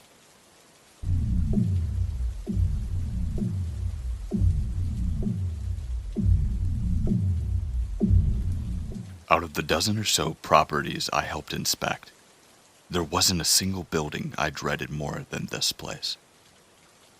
It had been well over 2 years since I had been there. It was an old sort of refurbished 3-story building deep in the western downtown, among the other derelict, half-abandoned high-rises. It was somewhat of an urgent call from a manager on that property. A tenant had skipped out of the rent for the month and refused to answer his phone, email, or just the door. Apparently he had changed the locks at some point as well, and added a new one on. Either way, the manager couldn't get in, and the neighbors had filed complaints. Smell complaints, noise complaints. Even the tenants above and below him, on the first and third floor, had something to say. Like always, The manager didn't want to get the police involved yet, so me and another inspector got involved, and then we got called in to deal with it and see if the police were necessary. I've worked with this guy before. George was his name. I could already make out his distinguishable blue Camry, parked beside the towering building. This building was old, one of our oldest. Light tan brickwork covered most of the building, coated in decades of dark water stains emanating from each window or gutter. Barely 6 o'clock and already the sun was well behind the horizon. In the looming darkness, I could see each window above, the interior lights silhouetting whatever unique makeshift curtains these tenants had put up. Mostly the easily recognizable dip shape of a thin bedsheet held up by thumbtacks. I had parked across from George. The stocky, balding man was waiting in his driver's seat, leaning deep into his phone, before realizing I had shown up. "About time you showed up," he said in a usual agitated nervousness. 6 o'clock traffic. Terrible this side of town. Yeah, well, at least we won't have to deal with it after we get done with this. He finished typing to somebody on his phone before pocketing it. Why are we even down here? Don't they just call the cops for these kinds of things? George said as we made our way to the building main entrance. The original coloring of the surface level walls was hardly even distinguishable anymore, caked in like dark brown soot. I already asked about it, and the manager is clear. He doesn't want the police involved, if we can help it, I said. Oh, so we work for this guy now? Look, we just gotta ask a few questions. Crack open the door, figure out what happened. Guy probably just ditched town. You know the type who live in these places. Oh, and what about the smell then? They told us about all the complaints, right? Even the people on the 3rd floor were complaining about smells and noises. Manager said that they stopped a few days ago. Besides, if it's anything other than a few months' worth of rotting food, then we'll have to have a reason to call the cops, no matter what. Even if the manager says that. We made it to the front door. The awning was tattered and stained. One of the doors had spray paint utility markings, covering the glass, and was obviously in no state of open. Both sides of the double glass were dark and clouded, and the inside wasn't much better. Unlike a lot of other low-income apartments, this one actually had a lobby, an underused relic of the past, but still a lobby. The original ceiling had been replaced with drop tiles, covered in dark water stains, some of them missing or knocked out of place. Furniture had been taken out, but dark spots stained the vinyl floors, where they sat for God knows how long. A single light was turned on throughout the entire lobby floor. In the back office, behind the reception desk, Donald, the owner of this building, sat hunched over, on his phone and a stack of papers, looking up at us, almost in a fight-or-flight reaction once he heard us open the front door. Oh, he took a breath before standing up. You boys are finally here. He reached out and shook both of our hands before frantically searching his desk for something. Ah, here we go. He produced a small piece of paper, handed it to George. That's the apartment number, 2B5, and the numbers of the neighbors who made the complaints are also on the same floor. When did the complaints start? I asked. The fat man shrugged. You'll have to ask the neighbors. You didn't report the complaints to the office, George said. I don't report complaints to the office. They go straight to the office. Office didn't say anything to me, he continued. Office doesn't care about noise complaints. I only get involved when there's a smell that got bad. But then the smell went away. Problem solved. Then he was just late on rent. We both shook our heads in a passive agreement. And why haven't you called the police? George asked. I got you guys, the office, all that. Why risk lowering the value of this place even more with more reels of police around here, if they don't need to be? You find something that merits the cops. Then you tell me, but not a moment before. Donald finished with a raised, dramatic voice as he made his way back to the hall, disappearing into the office. Well, that's that. Let's get started then, I said to George as we made our way to the elevator. It was just as old as the building. A rusted sliding door, covered in chipped gray paint, creaked open with the sound of scraping metal. A winding of the elevator's pulley followed, and the doors revealed a small fluorescent light illuminated compartment, lined with chain screen and false wood paneling. The light flickered. Let's take the stairs, George said, turning a 180 to the stairs across, already 5 steps up by the time I started to follow. We had passed the first floor rooms now. They were somewhat clean, with what appeared to be a coat of paint that was only a few years old, instead of a few decades, thankfully. The second floor was different. It was a different story. As we took the final steps turning onto the second hall floor, a wave passed over us. A wave of thick air, heavy with dust and the smell of mildew and rotting. But what was it? George pinched his nose and I started rubbing my eyes. The air was immediately burning and irritating them. God, that smell, George said. Could that be that apartment? You'd think they would have complained more if it was all that different from normal. Well, the manager said that it stopped, so we can assume that this is the normal aroma of this place, I guess. George said as we had started down the hall. A seemingly endless hallway, lined with dark and stained red carpets, and equally neglected beige walls. Thin wood paneled doors marked every apartment, each chipped and splintered here and there. From a distance, the apartment in question was obvious. A bulging mass stuck out of the base of the door, leaning against it like it was trying to get in. A mound of packages, boxes, and puffed envelopes shoved against the door, dusty with some scattered around the carpet, covered in boot prints. So this was the mail they were talking about, George said, kneeling down to inspect one of the damaged packages. What do you mean?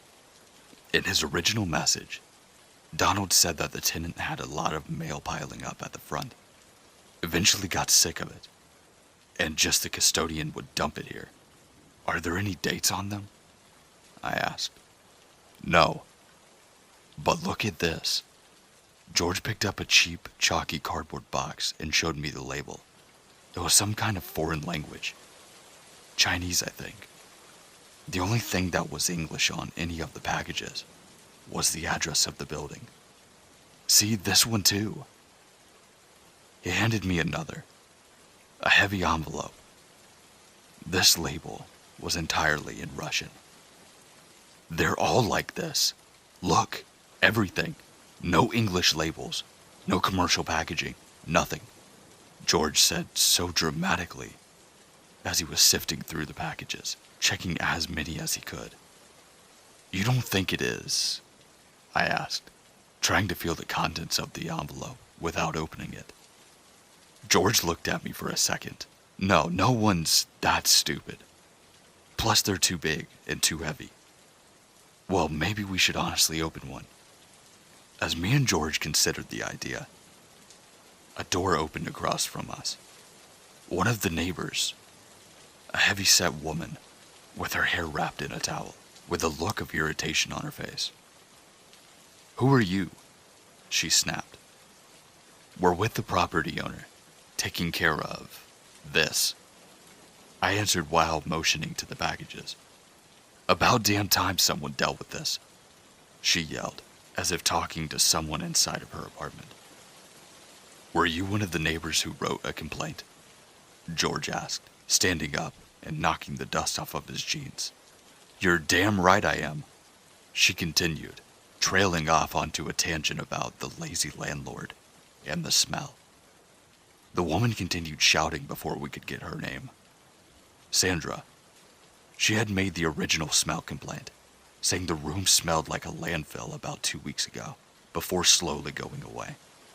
When we asked if she had knew anything about this tenant, all she said was, "Probably just another damn crackhead," while shutting the door to her apartment. As this conversation ended, another door opened up a few yards from the opposite way.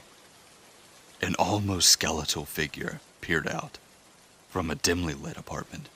Shifting lights from her TV silhouetted a frail old woman. "Are you guys here to find Jeremy?" she asked, voice hardly louder than the TV. "What?" George asked, stepping a bit closer, but keeping his distance. "Jeremy. He's been missing for so long. I hope you police will find him." She spoke with a struggled croak, closing the door slowly before either one of us could say anything. "Somebody's missing?" I asked George, as he shot a wide-eyed glance at me. "She's talking about Jerry Baker." A voice appeared from behind us. An open door with a lanky man leaning against the frame. George and I shared another quick glance as to confirm neither one of us heard him open the door. Young guy. Lives down the hall. Used to visit her often, I think," the stranger said, almost as if he was talking to himself. "He stopped showing up about a month ago. Probably just skipped town, like this guy did." "Oh well," he said, turning back into his apartment, without another word. George and I continued to share glances, as the man carefully clicked the door shut. "Well, guess we've questioned the neighbors," I said. "Great. Can't wait to be back here in a week to solve another case of a missing crackhead," George said as he knelt down, moving packages out of the doorway. "So, are we gonna open one?" he asked me, holding a small box, white label, with Chinese letters on it. I said nothing, simply motioning for him to go for it. George cut the tape with a small pocket knife, carefully, pulling the contents out as to not damage anything. A long skin-colored object sat in a cloudy bag. George squished it a bit before tearing the plastic open, holding out the thing inside. "A foot?" he said, perplexed. "Part of one, I think." George held it closer to me. It obviously wasn't a real foot. It was hard and squishy and at the same time with a bit of shininess. Silicone plastics. Some kind of prosthetic or something. George quickly picked up another package and tore it open. Same thing. A set of 3 fake fingers. This time. "There's no way every single one of these packages are fake body parts," George said. "Let's just get these packages out of the way and get inside, so we can get this thing over with," I said, stopping George from reaching another package. "Right. Help me move this." The two of us scooting everything away and kicking boxes away from the door, until it was clear enough. "Try the key," I said. And George took the apartment key from his pocket and tried the lock. The lock released. The door opened. A chain stopped it for a few inches. "The chain's still locked," I said, slowly pressing my shoulder into the door, pulling out a flathead to reach it on the other side and slide the chain off the latch. Immediately a wave of air hit us. Air that was different from the musty hallway. A familiar scent of an old dumpster. The light aroma of rotting meat. It stunk, but it was fresh air compared to the rest of this place. George and I placed these light-breathing respirators on, the kind that you pick up from the store, before opening this door completely. Inside was confined with oppressive darkness, save for a timid glow of the single street lamp emanating from outside of the apartment's one and only window. An open window. A broken open window. A gust of cool air passed through the curtains and fluttered a bit. A sudden brillo of freezing air forcing itself in. Small shards of broken glass littered the floor, reflecting the light of the street lamp, glittering as we moved in. Darkness covered and silhouetted everything. Nothing was identifiable in here. Every inch of the table or counter space, every crevice and corner, everything was filled with some ambiguous mass. I slid my boot across the floor, moving anything out of my way, while trying to find a light switch. I found it, but nothing happened. George closed the door as I toyed with the switch, but as the door closed and the light of the hallway disappeared, I realized I couldn't see any other lights in the room whatsoever. Not even the small LEDs on the TV, or the coffee maker. It was completely black, overlain with a weak orange hue of the dying alley lamp just outside of the window. Nothing. Nothing? George asked me. Seems like the power's out, I said, starting to search my pockets for a small flashlight. Well, the manager can't do that. He didn't shut it off.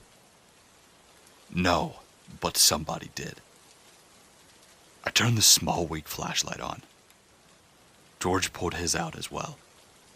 We should just get the hell out of here, man, and call the cops already, George said, mostly to himself. The flashlight seemed to only illuminate the dust and debris that filled the air around. A thick dusty fog filling the whole room, blocking out light and blurring my vision as we started to scan the surroundings. A picture of the room started to form. There were things everywhere. Every inch of counter and table space was filled with wrappers, tools, notes, and pictures. The floor was littered with packagings, large black garbage bags shoved into each and every corner, packing wrappers spilling out of all of them.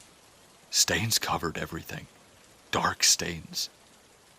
The peeling laminate countertop was caked in a thick layer of something dark. Hey, get in here quick, George said from across the room. I switched my gaze over to him. He was staring into another room, maybe the bedroom. Flashlight fixed on something. What is it? George didn't answer. He simply stepped aside, trying not to gag. It was a body that hardly smelled or looked like a body anymore. I'm telling the manager to call the damn cops, George yelled, ducking back into the kitchen, leaving me to stare at this corpse alone. The dim light and dusty air didn't allow me to get close enough to look at it, but I could even tell that from this distance, that this body wasn't decayed. It was eaten. Its face was gone. Only bones were left on the arms, and both legs were gone. It seemed like it had also been disemboweled, but it looked emptied, hollowed out. George made his way back as I started to scan the rest of this room. There were multiple dining tables against the wall, set up like operating tables. Holes cut in the edges where there were restraints hung. A large strap in the upper center, where I assumed the neck would be. What the hell was this nut job doing in here? And is that him?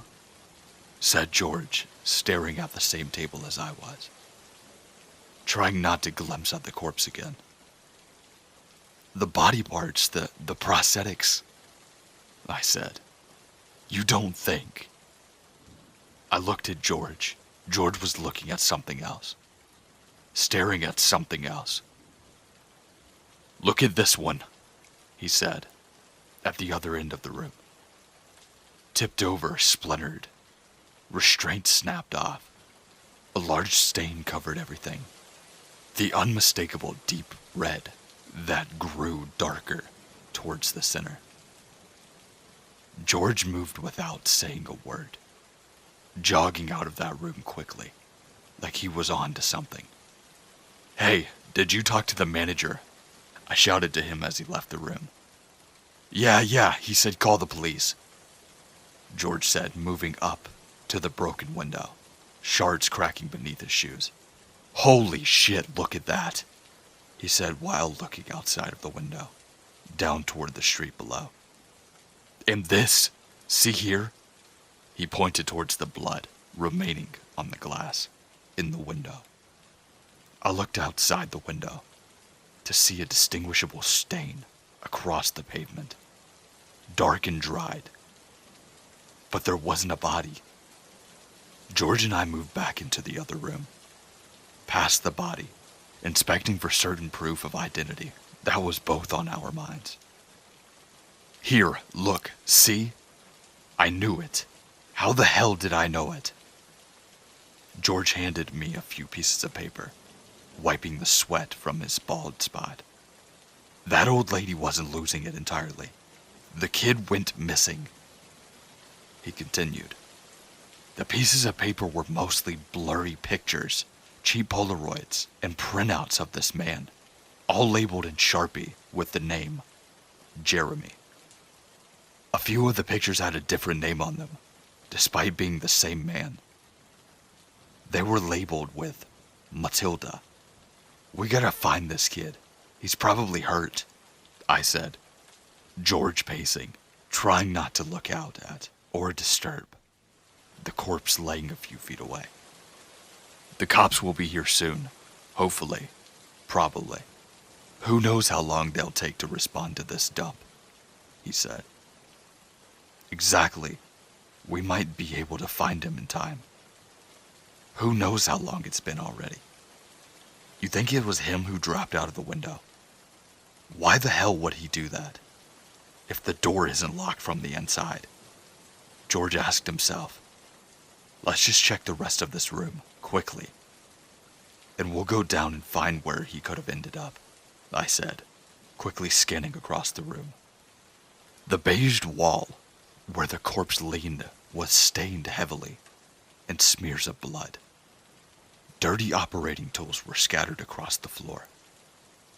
On the other side of the room, there was some kind of workbench or dresser. Laid on top of it were limbs, wrapped in paper. I could make out 2 arms, 2 legs, but they were clean, and I couldn't see any blood. Maybe more prosthetics? All right, there's nothing left for us in here.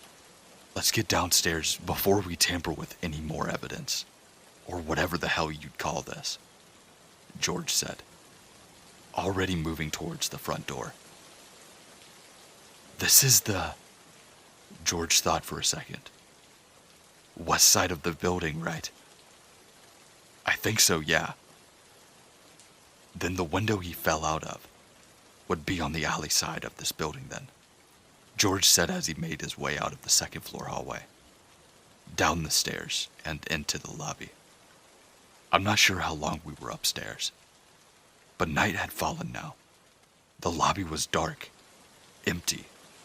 Wind and the sound of distant traffic filled the empty voids as we stepped outside. A few street lamps piercing the oppressive darkness in empty roads.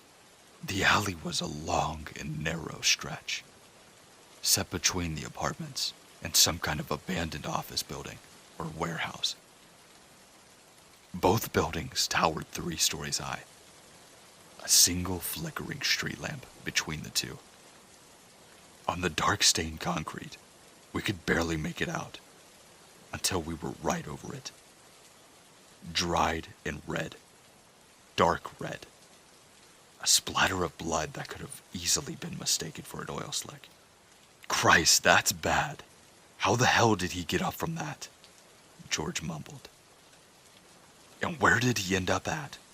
I said, trailing off, trying to find the other bloodstains or markings if there were. "Look at this," George said, kneeling beside a concrete curb on the abandoned building. A large bloodstain spread on the concrete, like someone dragged a body across it. It became harder to see as it trailed closer to the old steel door, cracked open. We shared a glance as I shined my light over the door, the knob broken and dangling from a single screw.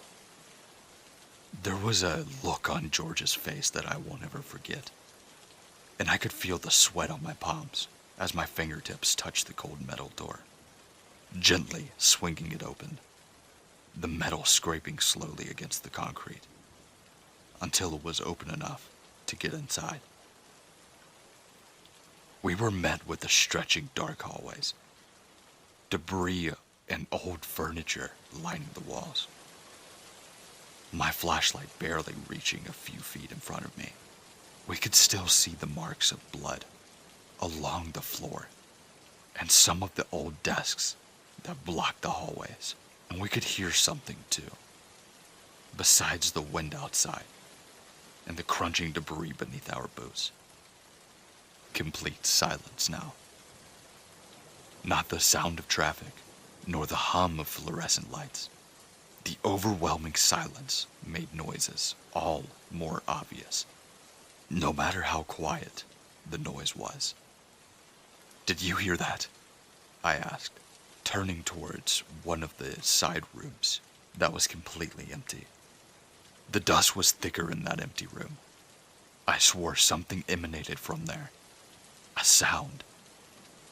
A clacking sound. Hear what? Like something fell, maybe? I turned away, finding the trail again. Just the building, I guess. Maybe there's raccoons or something in here, George mumbled, with an unsettled voice. Another sound, loud enough that we would both hear it, both see the dust kick up at the very end of the hall, clacking like something was dragging or tossing a bag of plastic toys. Both of us shined our lights down the hall, froze, kept moving, slowly inching out towards the origin of the noise, the dust cloud that slowly drifted away, joining with the rest of the musty, thick air. The blood trail led directly to the noise and into a side room at the end of the hallway. We were about 15 feet away from the door when we heard it again. The clacking, the clamoring of something. The door was off to the side of the hallway, cracked open slightly, the opening facing the end of the room, where something laid in the darkest corner against the wall. Our lights barely penetrated the darkness, but we could see something there. A large, unmoving thing bundled against the wall. The weighted metallic door slid open slowly with the push of my foot, my flashlight and gaze not moving from this ambiguous pile. We inched closer. The light began to hit it. Color formed, dirty porcelain white and bright glossy red of fresh blood. Leaning there against the wall, bunched in on itself. I didn't know what it was at first, but I knew it was humanoid. The light revealed a circular, pure, white visage that slouched over what I assumed as a body. It was a body.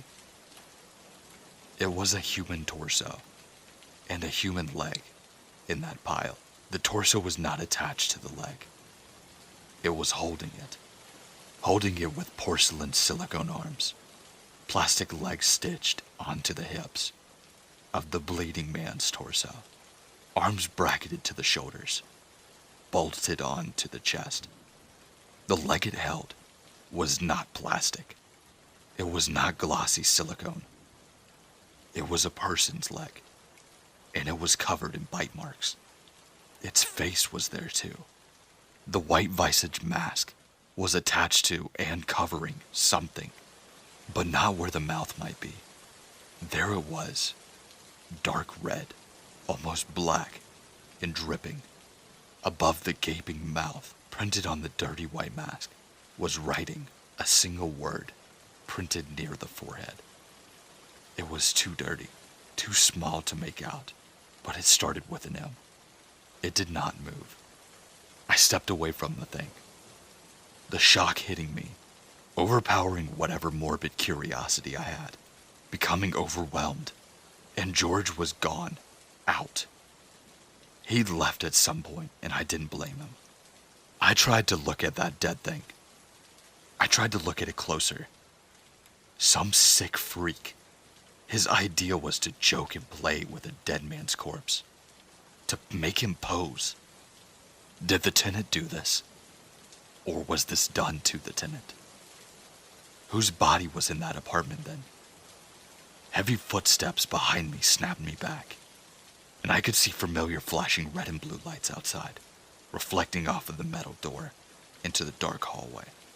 George led the pair of officers into the warehouse as I stood, waiting outside of the door, radio chatter echoing through the hall.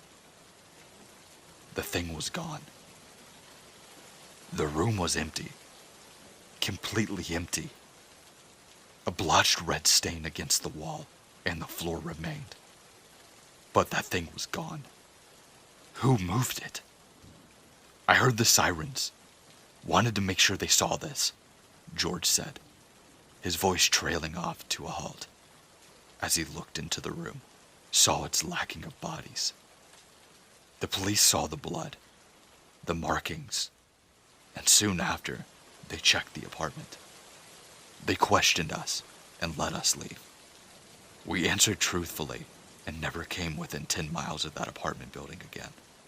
Months passed, and the thing finally slipped away from my mind. Until a short newscast reminding me that the man, Jeremy Baker, was confirmed dead, but still missing. Some of his body parts were found in that apartment, but never his body. Never his head.